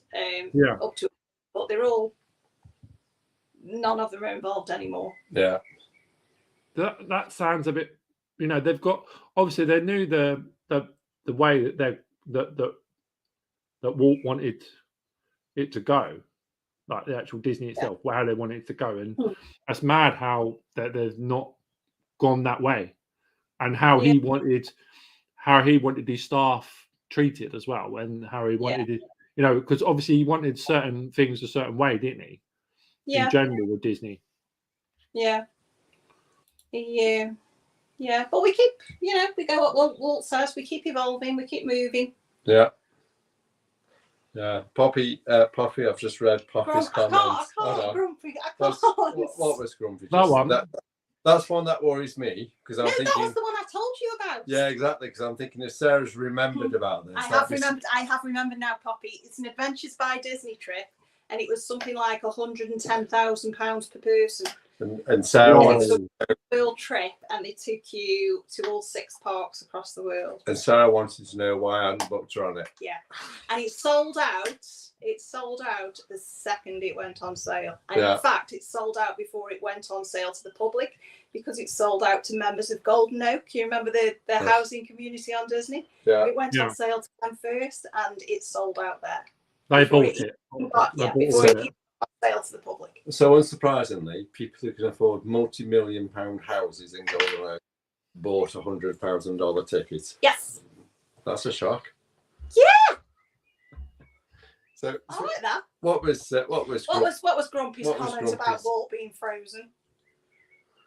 I was once the Disney Castle and Castle in Walt being. No one needs to be frozen anymore. AI will just bring them back alive anyway. They already have brought him back. Yeah, it's scary. Yeah. Walt isn't frozen. He was cremated, and his remains are in a Californian cemetery. Who? Walt's. Waltz, yeah. Yeah. So he's not in. He's not been put on Disney property anywhere, or. No, he's in a. I know, in a crematorium. Yeah. Can you go visit that? You can. You must be able to visit him, right? Yeah, you can. Yeah. Yeah. I bet there must be a lot of people that do that. I don't think there's that many people that do. Huh? So no, because there's a building, obviously the building in California, which is obviously the studios building, that's got the 7 dwarfs across the top of it, hasn't it? Yeah. That's obviously the main. That's the main building, is it? The Imagineers building, isn't it? Yeah, that's the studios. Yeah. Is that the one they were moving out of, but now they're not? They were moving the Imagineers to Lake Nona in Florida, but now because Governor Ron is they've decided idiots, not. they've decided to pull out of Florida. Yeah. Oh dear. Yeah. Yeah. Expressions us with Tupac and Elvis. You're being funny now. He's not funny. You're not funny. It could be true. No. Tupac isn't under. No. Definitely. Elvis might be, but I don't think Tupac is. Because you're not allowed gang signs in Disneyland. That's how I know. No, you're not. No, and you're not allowed to obviously dress. You're not allowed to dress. No. You know, obviously, you can get kicked out now if you go cosplay, right? At Disney. I I was telling James this story the other day, actually. So in California, obviously, because the Bloods and the Crips and the gang colour things, Bruce Springsteen went one day to Disneyland and he wore a bandana. I think it was a red bandana. And it was Bruce Springsteen. And Disneyland security said, you can't come in. And he said, why? You've got gang colours on. You can't come in. You have to take it off. And they didn't let him in. Fantastic. Wow. What I want to know from Grumpy, though, is who does he think is freezing all these people? Would it be Findus or Iceland?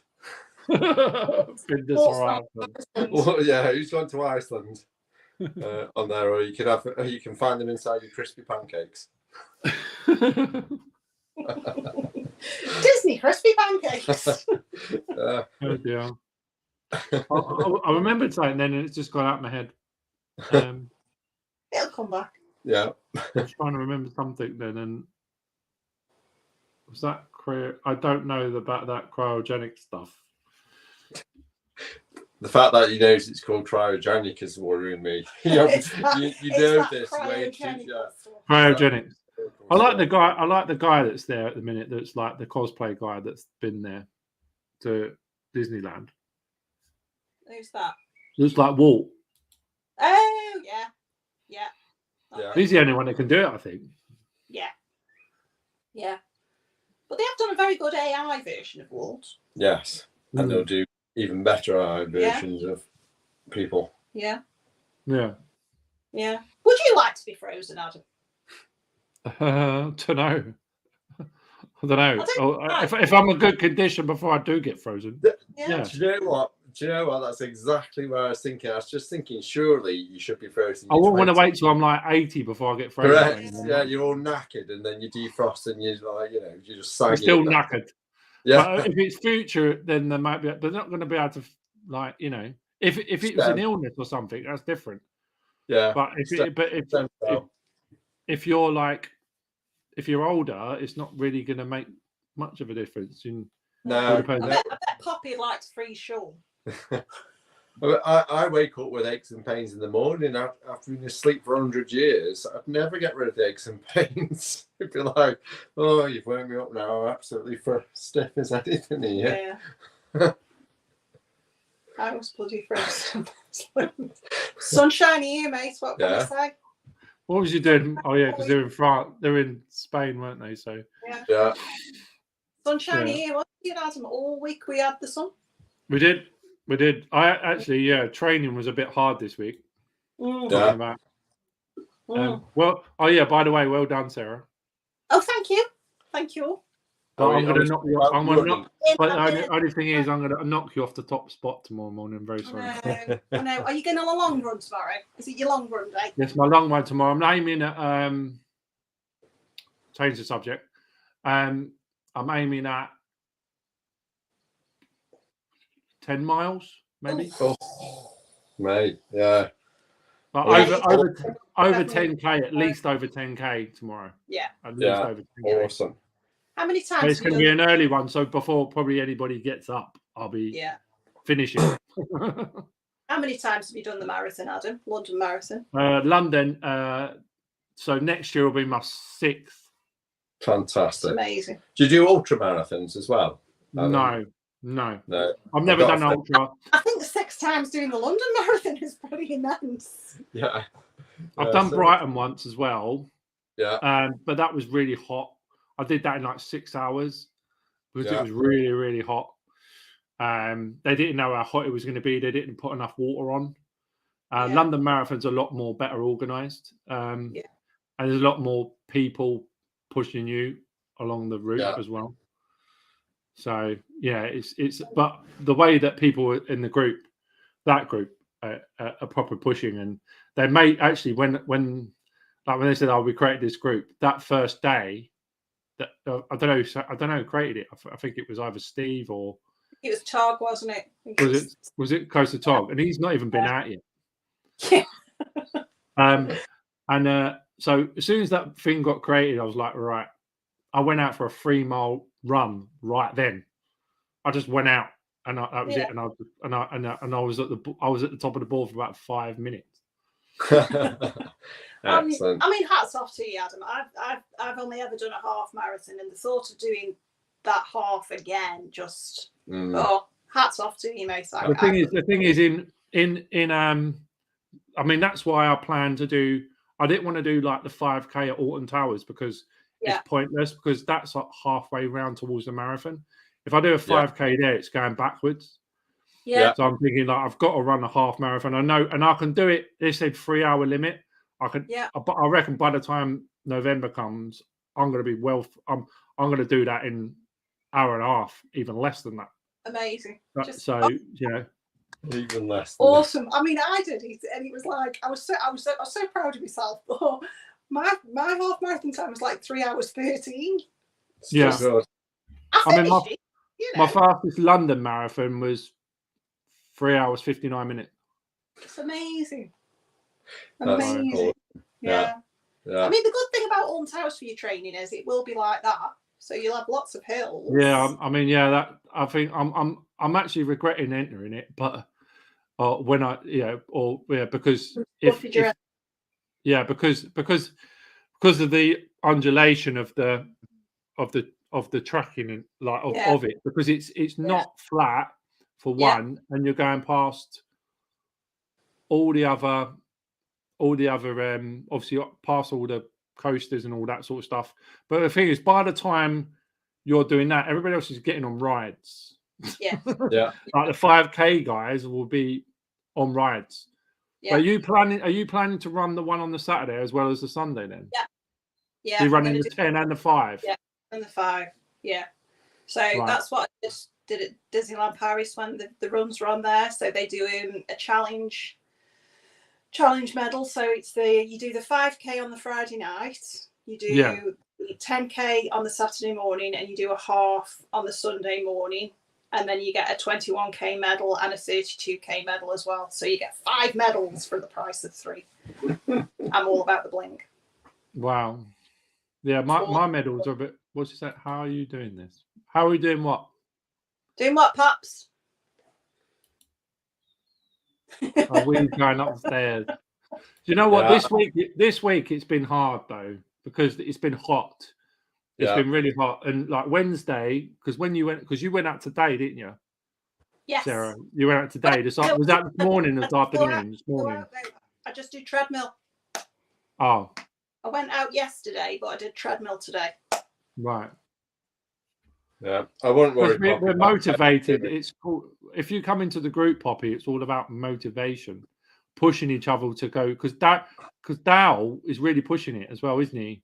Yeah. Like he's walking and running, and he's like quite up there. Steve went to the top pretty much, because he did like 2 runs and a walk. And I've not seen it. If he wasn't away now, he'd stay up there, wouldn't he? Yeah, because he's gone away now. He's thing, but I don't know what it's like at the minute. But yeah, I might just start a supporters group who meet for coffee and cake. You and Grumpy. Yeah, that'll be it, and we can practice clapping. Hooray! Yeah. I've told Grumps he can be cheerleader at the end, but he's got to have pigtails and a cheerleader suit. All right, okay. So Dow's gone up again. So Dow's gone up to 3rd. So he's on 8.5. Yeah. Steve's on 8.9, and you're on 10.5. Till tomorrow. Till tomorrow morning. Till tomorrow morning when you knock me up. When you've done your 10 miles. Yeah. Well, I'm at 6.8. So there'll be like 16.8 if I do 10 miles. Yeah. You'll be so far in the front runs, awesome. Nobody will catch you. No, but the thing is, like, I said to like people, like I wanted people to go like after it. Obviously, it ends on the 11th of November, and then everybody's just going to die away. I wonder how long. Right, this is being funny. I wonder how long people stay on this, because people say stuff at the beginning. Yeah. And they said, I'm going to train for the marathon, blah, blah, blah. I want to go for the marathon, blah, blah, blah. And then within 2 months, it's gone. Yeah. And they forget about it. Yeah. But with me, I can't. Because I'm planning to run that again. I can't. Yeah. I can't ease up. Yeah. I want to keep it up because I want to do the American run. the run Disney ones, so I want to keep it up. I'm not going to do the marathon. They do, Adam, which would suit you down to a T. So in Florida, they do a dopey challenge, which is a 5K, 10K, half and full marathon on consecutive days. Right. I would love to do that. I couldn't do it. Like the first two, just like the first two. Yeah. So you would do a 5, 10, half, full. Full. Yeah. So that would just be like the first 3 runs. The first 2 would just be like walks around the park, really, wouldn't they? Yeah. And then you do half, and it's like a big step. And then I suppose by the time you've done a half, the next one will be. If it's going up like that, you're basically just stepping up each time, aren't you? Basically. Yeah. And it's the consecutive days, and I think they have to, because of the heat in Florida and opening the parks and things like that, they have to start them really early. So you have to be kind of in the corral and at the line up at like 2, 3 in the morning. So 4 days of doing 3 o'clock starts and really, really hot. Yeah. It's a hard thing. Hard thing, but it suit you, Adam. Yeah, sounds good. It's just the States going out to the States. That's the thing. Yeah. Yes. Yeah. Yes. Yeah. Definitely be a chart there, Grumpy and Poppy. Stay with the dark side. Do not do the running. Do the run, Poppy. Do the running, Poppy. Do what I do and just sit there watching Sarah run. It's a lot easier, and it still makes me think that I've done half of it. Hi, Daryl. Hi, Daryl. Yeah, it's mad. It is mad, but you know, when you want to do it, it's just the experience. It's just the experience. The Disney one is obviously different because it's actually entire Disney property, and you know that's a different all different thing. But like with the London, it's all about like going one. It's not so much the medal at the end. It's the people, because when you're running, not just the runners, because they support you too, but it's the people on the sidelines. Yeah. Because when you're running past all them people in London, it's amazing. I don't know what Alton Towers is like, because obviously half it's going to be really dead anyway. Good. Yeah, no, it's really good. I was really impressed with it last year. They really the entertainment they got on the course was great. The spectators were really vocal, cheering. All right. So it was really good. Mm. I enjoyed it. Yeah. Yeah. No, I think it's amazing. Anyone that's doing the marathon, half marathon, etc. Complete respect. Good girl, Poppy. Yeah, I understand that feeling though, Poppy. I don't make you run. Not run, but I am scared. Yeah. No, I think it's amazing that you've done, did you say 6 London marathons? Yeah, no, it will be 6. I've done 5. Yeah. 5. You've only done 5. All right. Yeah. 5. I've done 5 Londons, 1 Brighton, and I've done I say about 6 or 7 halves, I think, and loads of 5Ks and 10Ks. Yeah, excellent stuff. Well, I'm running at the minute. I'm running 5Ks like it's a walk in the park. So yeah. At the minute, I'm getting up to speed now. I'm thinking, right, I've got to step it up. I've got to go to 10K now, because 5K's getting a little bit easy. Yeah. So I've got to do that next step, but that's 7 miles, so it's still far. Yeah. 10K. The 10K is still far. I mean, I'm doing a 5K in like 35 minutes, 33 minutes. Yeah, brilliant. For 5K. So where'd you cut off your training then, Adam, for your marathon? What mileage point do you say, I'm only going to go to that point? Because is it like 20, 22 miles? You say, right, that's it, I can do the rest of it. Yeah, that's the thing. Yeah, I do. That's what I normally do. I normally get to like 20, 21, and I won't go any further than that. I've not pushed through that, but that, even though that last 4 miles is hard. Yeah. Literally, when like you get to that mile, that's all like embankment, running down the embankment at that point, like Blackfriars and things like that at that point, and it's like that's that hard. Like when I say the year that I run it under 4 hours, I was running down the embankment and I looked at the clock and I was coming up to the clock, and there's one right near Big Ben. And as I looked up, I could see the time, and I could see it going down. I thought, right, if I go now, I'm going to make it under 4 hours. So literally, I turned onto Birdcage, like turned right into Parliament Square. Yeah. I looked down Birdcage Walk, and I absolutely sprinted it. Like from there all the way, I'd just done like 20 odd miles. And I sprinted the last, like mile. Yeah. Just to get over the line in time. Yeah. Fantastic. Brilliant. Yeah. There's nothing like that feeling like turning that corner at the Mall. When you can see Buckingham Palace, you turn that corner and you can see the start, you can see the finishing line. That's mad. Yeah. But the other thing is standing at the start line on Blackheath thinking, oh my God, I've got to run 26 miles. Yeah. Yeah. Yeah. For me, it just takes a lot of mind over matter type thing, just to have the willpower to drive yourself through.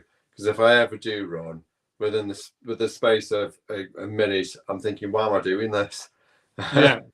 It's just like, why am I running here doing this? Whereas the idea of running 26.6 miles, whatever it is, 6.2. so 6.2 miles, just incredible. Is this not I can do force? Grumpy!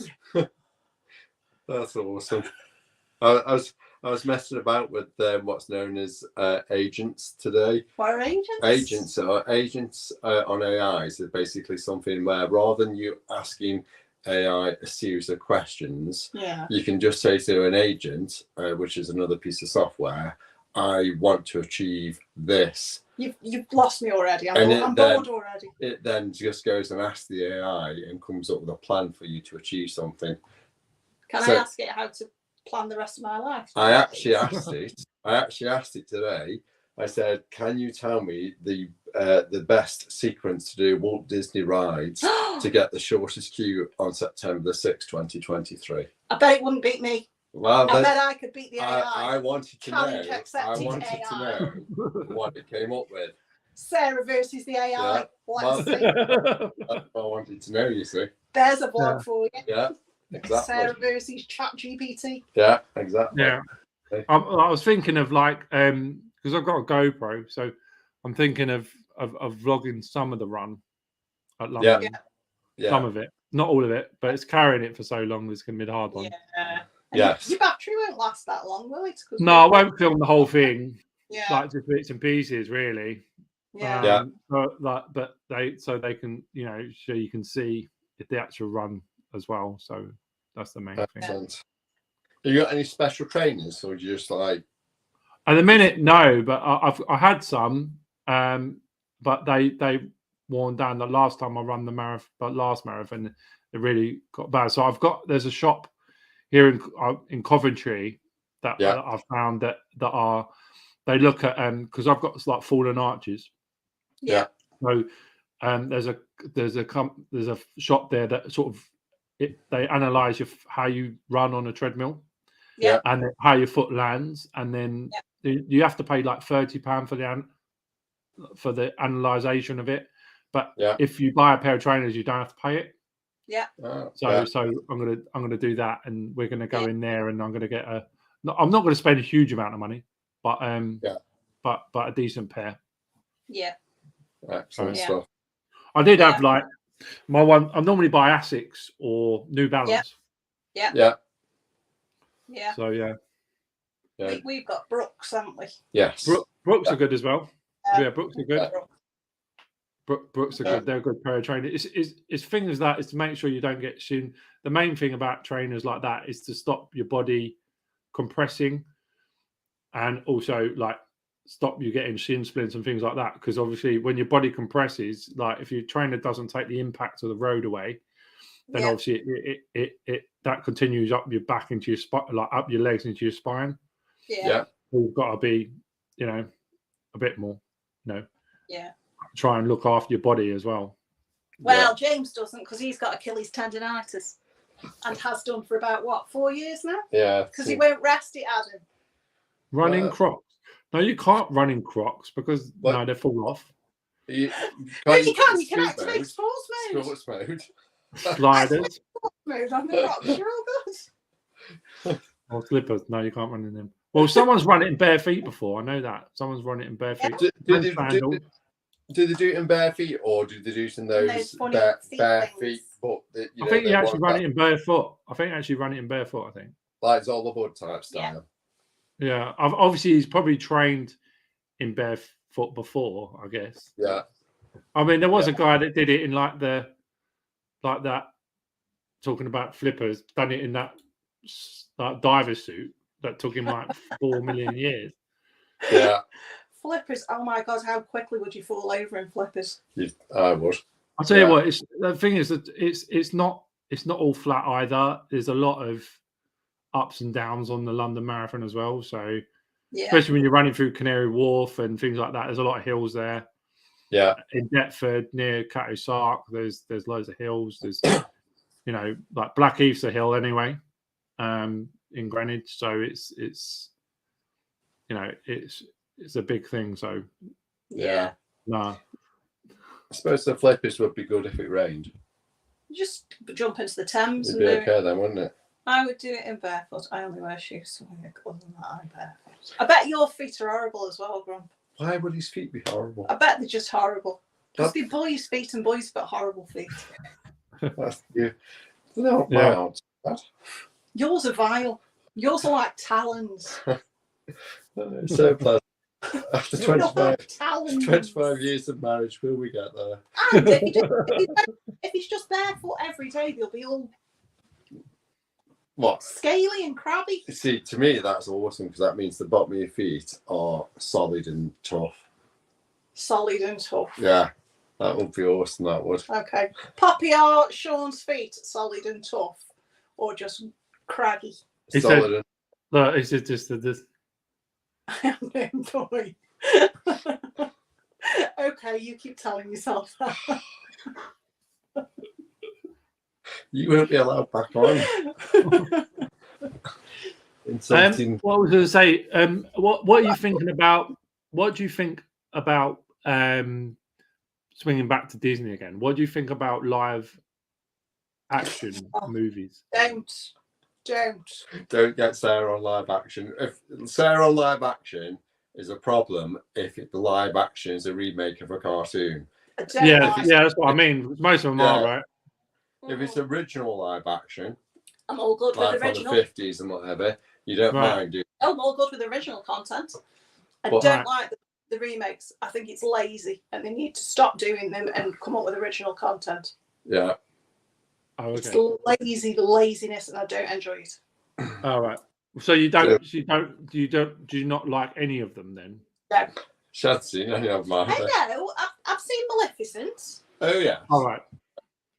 Yeah, but Maleficent wasn't a remake of a cartoon. It was a retelling of Sleeping Beauty, wasn't it? Yes. I like Maleficent. Yeah. I've seen Beauty and the Beast with Emma Watson. Yeah, Emma Watson. Yeah, and I've seen Cinderella with what's the name? Isla Fisher. No, Lily Savage. James. Lily James. Oh, Lily James. Yeah. Yeah. Yeah. They're not my favourite. Which probably means I've seen them if you've seen them. Yeah. Emma Watson can't sing. No. She should never have been cast as well. Yeah. I don't like them. I just think the odd one or two now and again was fine, but it's the continual over and over. Well, now they're doing sort of like they're going to do. Obviously, like they do. Obviously, Mermaid's about to come out, isn't it? Yeah. Yeah. Yeah, it's come out today.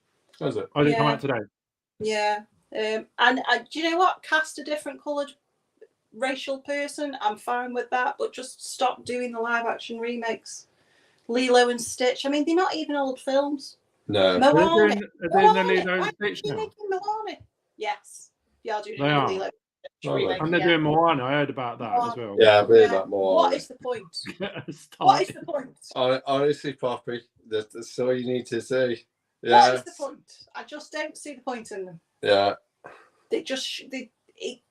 Original content, Disney. Grumpy, don't start this.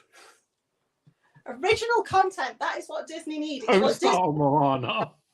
I love Moana, but I love the. I love Moana. I love the original, because the thing is, the person that I do like now, like that I'm glad that Disney went with, is Lin-Manuel Miranda. Yes, and he is absolutely amazing. When he, I didn't realize he sings in one of the Moana songs. Yeah. And I didn't realize it was him. And Jodie went, "Oh no, that's Lin-Manuel Miranda." I was like, and I listened to it again. I was like, "Oh my god, it is!" But he just he is like, when he did. I know the remake of Mary Poppins wasn't great because it's a remake of the original, but it's not. It's onwards from that. Yeah. But the children. But him in it, the way he did, like, obviously his English accent and all that sort of stuff, and him like playing that part like Bert did. Yeah. But him himself, he's got such a, his music ability. Genius. He's amazing. Genius. So it's him that did Hamilton, isn't it? Yeah. Have you seen Hamilton? Yeah, he did Hamilton. Yeah. Awesome. Yeah. Awesome. Absolutely. Yeah. Amazing. But he's supposed to be doing. He's involved in? He's in the new Mermaid film, isn't he? I don't know. He's the chef. I don't pay much attention to the live action remakes. Yeah, he's the chef in what? He's the chef. Yeah. Like the evil chef in the new Mermaid film. Even that couldn't save it for me. Even the fact that Lynn, and I love Lynn. So the only problem I've got with him is whenever I hear any music he's done is exactly like Hamilton. Well, that's because that's his style, isn't it? I know, but voice, isn't it? This is voice as well. Repeating now. It's like to me, it's like you had a huge hit with Hamilton, and now that's what you're doing everything about. So it continues. Change it now. But that's his style. I know, but that's it's too much. The music of John Williams is all stylistically very similar. I'd like John Williams to do vocal rather than orchestral. It's not going to happen.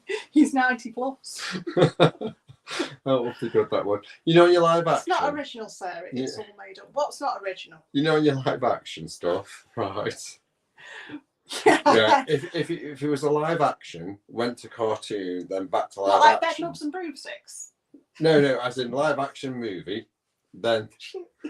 Try and get a rise out of me now. So, live action movie, they produced a full length cartoon of the live action movie, and then they produced another live action of the cartoon of the live action. Would that be okay? No, you've lost me. Oh, I bet Grumpy knows. You confused me. I like the remakes of the films. We had this discussion again the other day. About the sidekicks, yeah. But I like the makes of the films. So I like the Jungle Cruise film. Yeah. I think the new Haunted Mansion film will be good. That looks amazing when that comes out. That's going to be proper good. Yeah, I think that will be good. But that was already a live action already. Yes. So that's not a remake, what it is, but it's already a live action, isn't it? Yeah. I like the original Pirates of the Caribbean film. The original. Yeah. The first one. Not a big fan of the sequels, but the first one was good. So I'm not averse to live action films. I just think the remakes are a little bit lazy. Yeah, because it needs. I think I don't know where they're trying to go. Well, you're going to run out of remakes eventually, aren't you? And then where's your original content to start remaking? Back to cartoons. Yeah. I think they've got a huge amount of talent. Why aren't they using it? Either that, or I'm excited for Haunted Mansion. Or Disney will finally get Harry Potter and then they'll remake all the movies. Well, they're already remaking Harry Potter, so. I know, that sounds awful. Do we think Disney will ever do a proper print film? Rather sexist, isn't it? That we just get princesses all the time. It is actually. I agree. It is. I agree, but there are male films. I can't think of one else. There's not though, is there? Unless you're talking about Marvel or Star Wars. Well, there's Luca. Luca's a male character. Oh, he is, yeah. That's true. Come on, Poppy, help me out. There must be more. Princess and the Frog. Yeah, he's a male character. Hunchback of Notre Dame. Yeah. Yeah, although people get the hump with you on that one. Onward. Right. Yes. Onward, yeah. That's male. Yeah. Well, it's gone now. Don't come back. Do you think there'll ever be a Disney film where the princess rescues the prince? I hope so. Why not? That'd be good one day, wouldn't it? That'd be good. Yeah. We'd like that. Yeah. Men have enough. Yeah, they do, Poppy. You're quite right. Prince Charming's wet. A Wally. Yeah. But he can sing. Toy Story. Yeah. See? What about the one with Lightyear. Yeah. I don't know why they did that. Blobby White bloke. Big Hero 6. That's the one. Yeah. And Mulan. Baymax. Yeah. Baymax, that's him. Mulan's one. No, Mulan did it, didn't she? She saved him. Yeah. Yeah, she So did. the other way around. Yeah. She saved the entirety of China. Yeah. Never mind just Prince. She saved China. Yeah, Mulan. I don't know about the live, as you said, the live action Mulan. I didn't like that much either. No. Do you think? Don't give me this. We all know you love Disney, really. Big Hero 6. Yeah. Yeah. Yeah. I think Hercules. Yeah. Hercules. And they're supposed to be remaking that too. At some point. What's a live action? Yeah. Yeah. Why? Yeah, because they can. I mean, a proper Prince film. None of this psychic background character. A proper Prince. Give me a Disney. Hercules is. Yeah. Hercules is a live action version. Yeah. Hercules is a proper Prince one. Love Moana. Yeah, I love Moana myself. I love Moana. It's amazing. Moana's a very good film. Yeah. Moana is probably, that was like the next level. You know, like Moana. It was very, very well done, especially with like Rock Johnson and stuff playing. Yeah. Playing Maui. It was brilliant. I mean, if they live action that, it's gonna be weird. Yeah. He has. But then again, he can play him anyway because he's already half tattooed up anyway. Yeah. So he can easily play Maui without a problem. I've seen something today with him and Zendaya as Moana. Zendaya. Yeah. Yeah. Really? I mean, she can sing though, can't she? So at least that's Zendaya. Yeah, she can sing, but I don't know. Yeah, I don't know about Zendaya as Moana. I don't know. Yeah. They wanted it to Hercules isn't a prince though, is he? He's a warrior. He's not actually, he's a demigod. Who? Hercules, yeah, he's a demigod. It's a bit like Thor. He's like Thor. Yeah. Yes. Yeah. Yes. He's a demigod because he's Zeus's son. Yeah, but he has that last little drop of milk. It's a bit like, you know what it's like, because they're making another Percy Jackson, aren't they? Yes. So I like Percy Jackson. Now that's proper live action and it's like proper good. I don't mind if it's like based on a book. That's fine.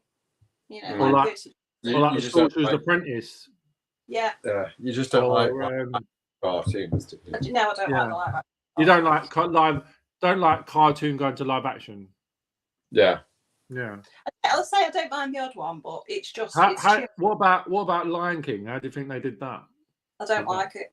You don't like Lion King like that either? No. And everybody said like Aladdin was really good, but I don't like that either. Yeah, I mean, it had Will Smith in it, but yeah. I don't think you can replace Williams. No.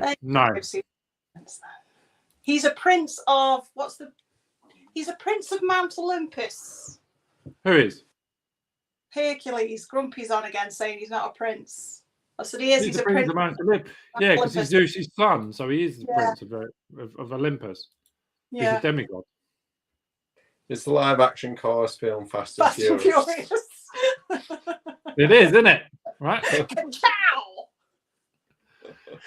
Let's put a couple of eyes on the front of the cars. Done. Yeah, all right, that was. It's all good. I went to see that last weekend. Was it good? It was amazing. Amazing. I haven't seen many of the films, to be honest with you. I mean, I've followed them all the way. I followed them all the way since the beginning, and obviously when Paul died, it was very, very, very sad. Or Brian, as everybody calls him. You know, when he died, it was very, very sad. And the way they did a Fast 7 was really, really well done. Apart from there's a bit of CGI, but the actual end process was what they actually did at the end for tribute to him was really, really good. Yeah. But obviously Fast 9 was a bit weird, but Fast 10 is good, but obviously they're making it in 3 parts. So so that there's like 1, 2. Well, they said 2 parts, and then Van Diesel said actually no 3. So, but the first part was really, really well done. Do you think they'll do many more after that one? I think that's it. So once they do the part 3 of the Fast 10, then it's stopping. I don't think they're making any more. That's because they're going to put Van Diesel on a mobility scooter. That's the thing. He's getting Fast and Furious soon. Yeah.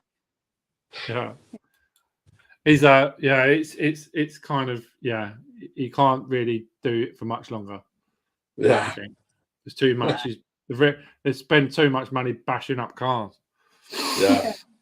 But it's the same thing with like the Disney live action, isn't it? I'm not a big fan of remaking films per se. You know. Yeah, I don't like sequels either, unless they're proper done. Yeah. Unless there's actually a storyline to them and they actually make sense. Yeah. A bit like sort of like the Star Wars stuff. That's very much well done. But now they're at the stage with Star Wars where they're going to go now. Now they're just bringing out series and stuff. I just wonder where they're going to go with Star Wars. See, I'm not a big fan of I'm an original trilogy girl. Mm-hmm. Right. So when the prequels came out, I was not a big fan of the prequels. Hated them. Were they okay? Yes. They were hated awful. them. Hated them. Yeah. And then what about the new lot?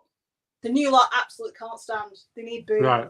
Everything that Disney has done, and I love Disney, but everything that Disney has done with Star Wars like that, it's just garbage. Absolute garbage. Yeah. But the prequels now, because I've been back and watched the Clone Wars and Rebels, which I love, they filled all the gaps in the storyline for the prequels. So I'm hoping that when Dave Filoni and Jon Favreau do the next lot of the other 3 films and the series from Ahsoka and things like that, they'll fill in the gaps for the sequels, and I'll perhaps like them a bit better then.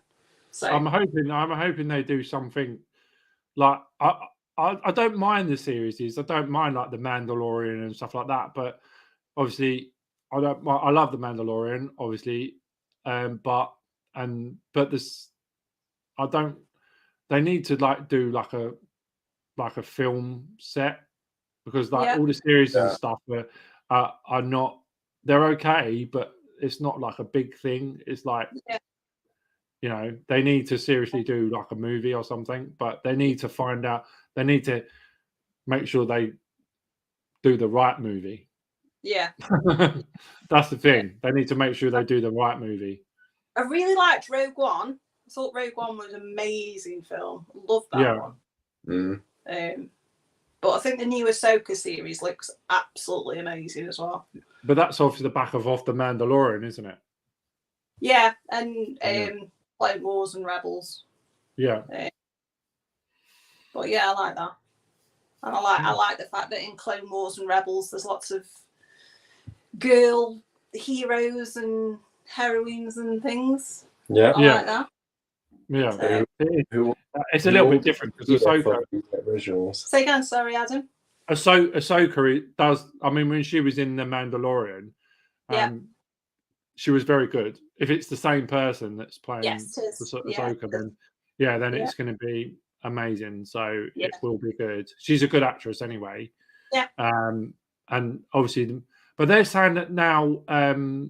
I read today that what's his name? The guy that plays Mando.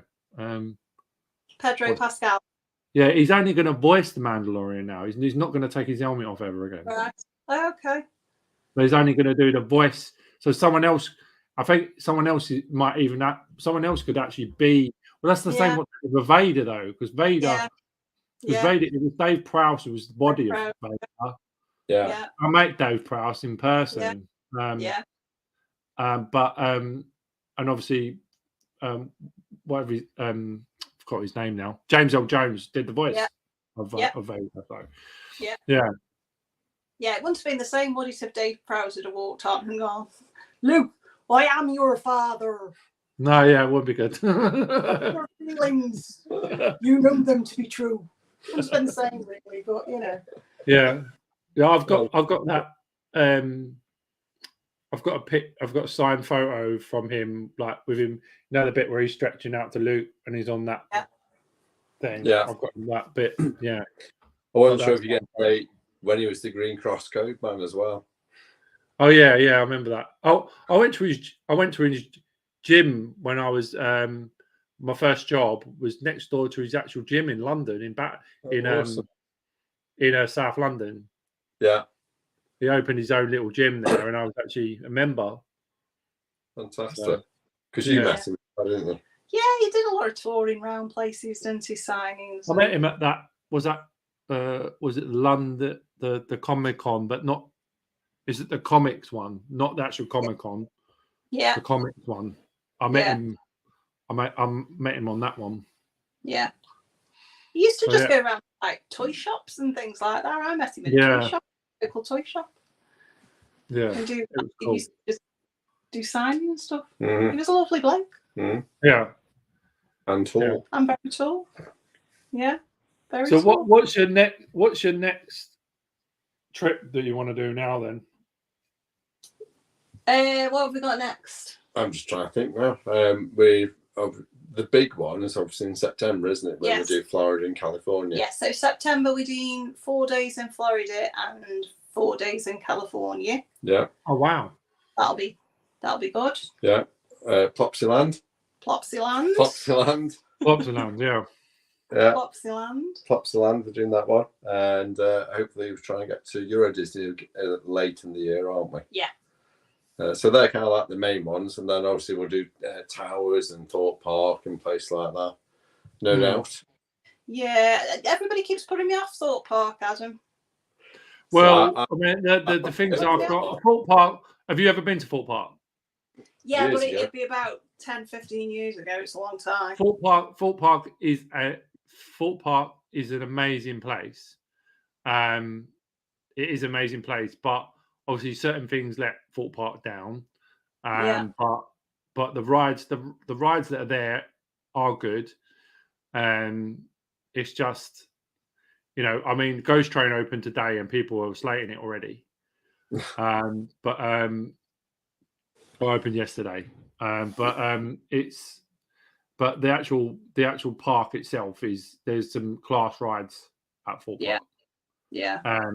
It's very close together. So you've got to know where to go first. So obviously, because the queues can get big if you go to the front rides. Yeah. It can get busier at certain places. So you need to do like Saw, go to the back of the thing. So I do Saw in the corner and then go around sort of Nemesis Inferno, and then sort of work your way forward, and sort of do sort of stealth and sort of swarm like last, because everybody's going to hit them first because they're closest to the thing. And obviously if you can get Nemesis Inferno before the queue gets massive, that's the best thing to do if you can. Obviously Colossus is open again now. Yes. So that's a good ride, Colossus. But it's up to you really. So you need to sort of plan your day when you go to Thorpe. You need to look at the queue times, but that's what normally people do. You normally go sort of back to the back part, so you go left and go out towards Saw, Nemesis Inferno, and then work your way forward. Otherwise, like everybody, because you're just going to get. By the end of the day, you can do your nice ride on Swarm, and it's not the queue ain't massive. Yeah. Yeah. So, what did you think? What did you think of? Because you guys went to Chessington, didn't you? Well, I went. You did, didn't you? You didn't. You went to Chessington. Yeah. What did you think of Jumanji? I liked it, but it goes back to what we were saying earlier. So I think that if you've seen the films, you'll get a lot out of it. If you haven't seen the films, you won't get as much out of it, I don't think. Yeah. It's a nice area, but it's just a nice area with 3 rides. Whereas if you've seen the film, there's lots of little Easter eggs and things in there that you'll recognise and you'll like. But I think for Merlin, they've done a decent job. You came back quite positive, didn't you? Yeah, I think they've done a decent job. Yeah. James, are you coming to Plops? He hasn't decided yet. I'm trying to see if I can. Bin off to stick to Chessington. Bin off, is that Bin off Thorpe? Thorpe Park, yeah. You told me to bin off Plops. Bin off Plops, just stick to Chessington. That's where you belong, James. Yeah, you go to Chessington. I mean, because that obviously, we were trying to arrange it without Oscar knowing, because obviously Oscar's going to be there at the same time. Obviously, M knows, but Oscar doesn't. Yeah. So so we're trying to get out there and be there the same time he is. So get on the Ride to Happiness with him, and he don't even know we're going to be there. Yeah. So that's going to be mad. Yeah. It's all good. It's all good. Yeah. So we've done so. Yeah, but if that works, we can all go European tripping, can't we? Yeah, that's the thing. This is like this is oh yeah, true. Oh shit. Pardon my French. He'll be in bed. Yeah. If he watches it back, please stop. Yeah. Delete it about 2:20. Yeah. Yeah. Don't listen after 2:20, please. Yeah. I don't know if she'll watch it this long anyway, so yeah. Yeah, but no, if it works, we can go to other European parks, can't we? We can try different places. Yeah, because I mean, I want to do other parks. I want to do obviously my main park that I want to get to is Phantasialand. So yeah, maybe Europa. Yeah, Europa Park. Yeah, definitely. I mean, when so they've got that new ride that's opening out around Nikola Tesla.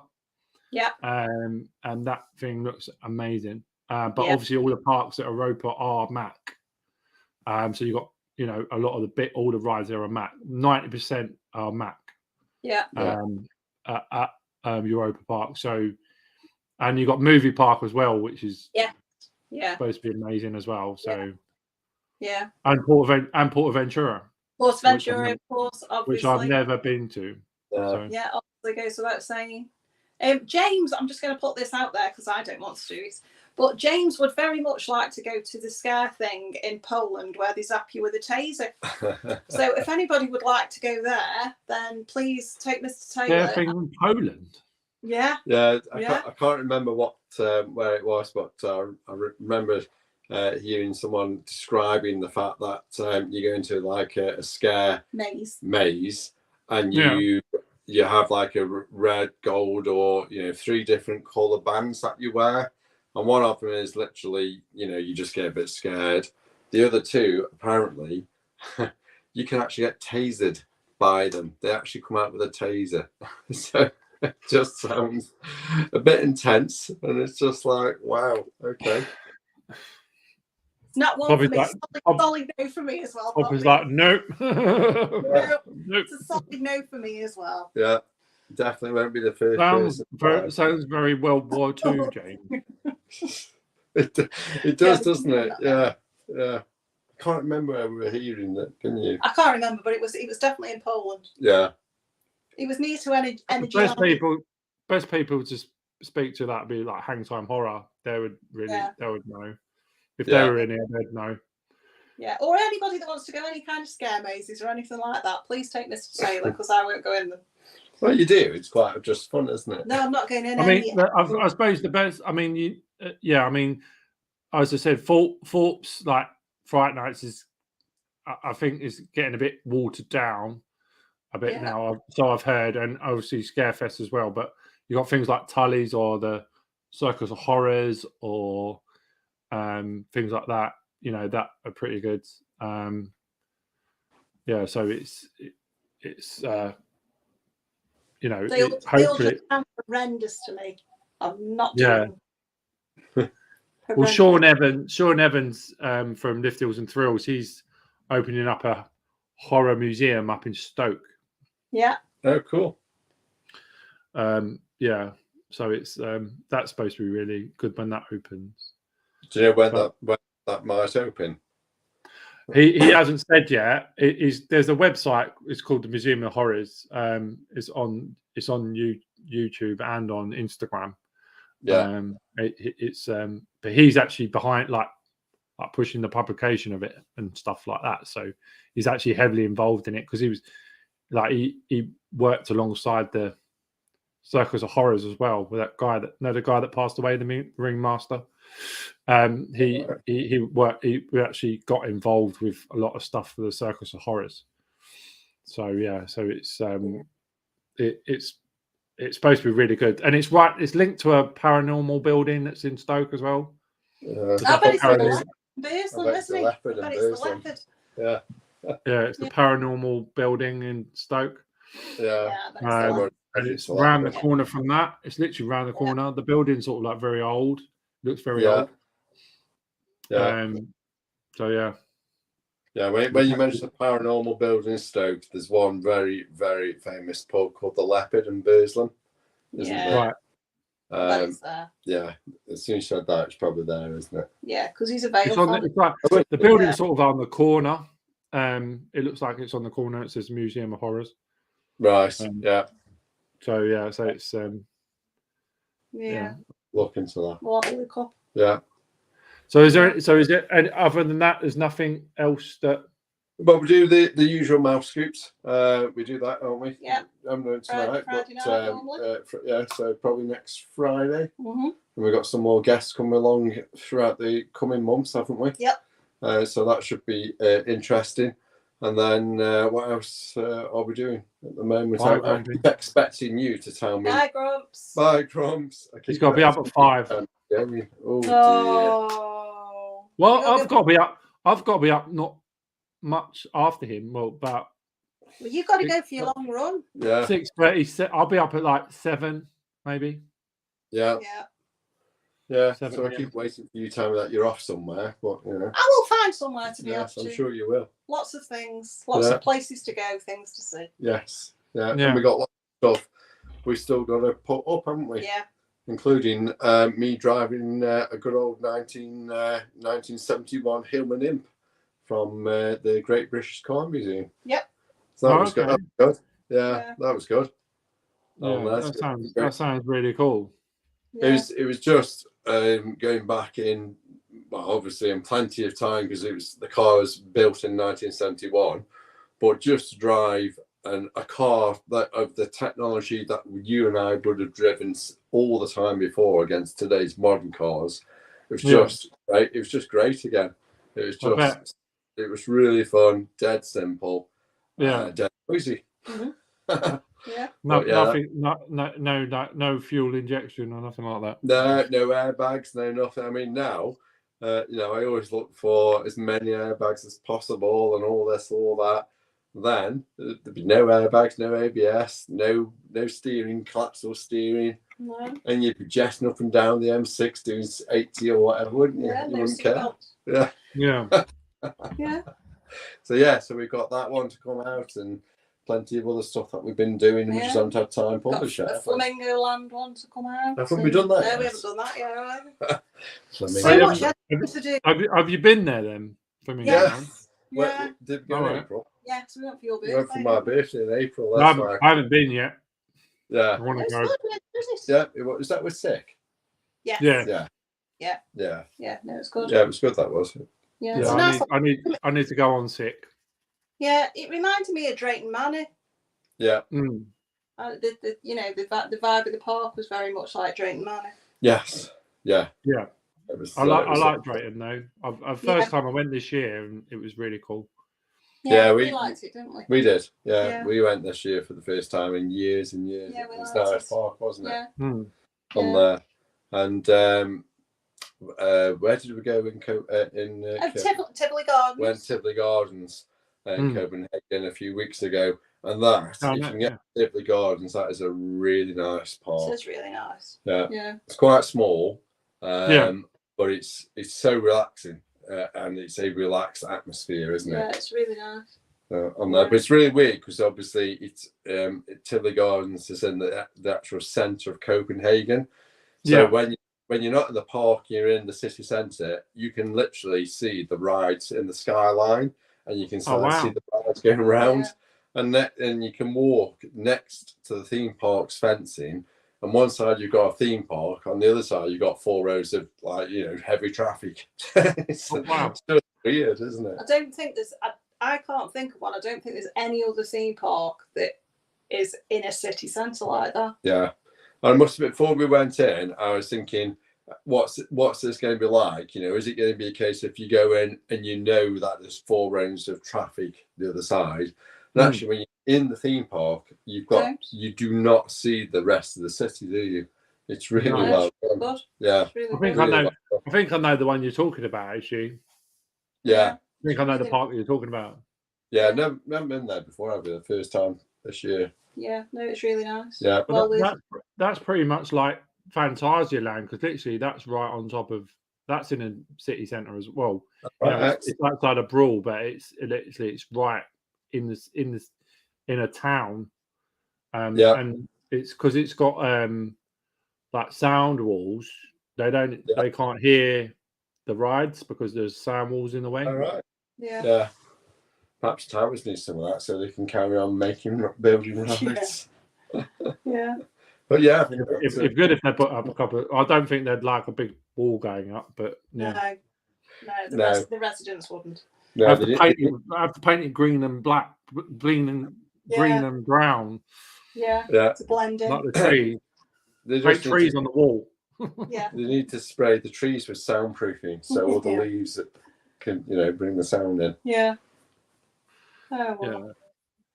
Yeah. Good stuff. No, that's us then, isn't it? Yeah, that's us. Oh, okay. Cool. Yeah, I'm not really gonna go.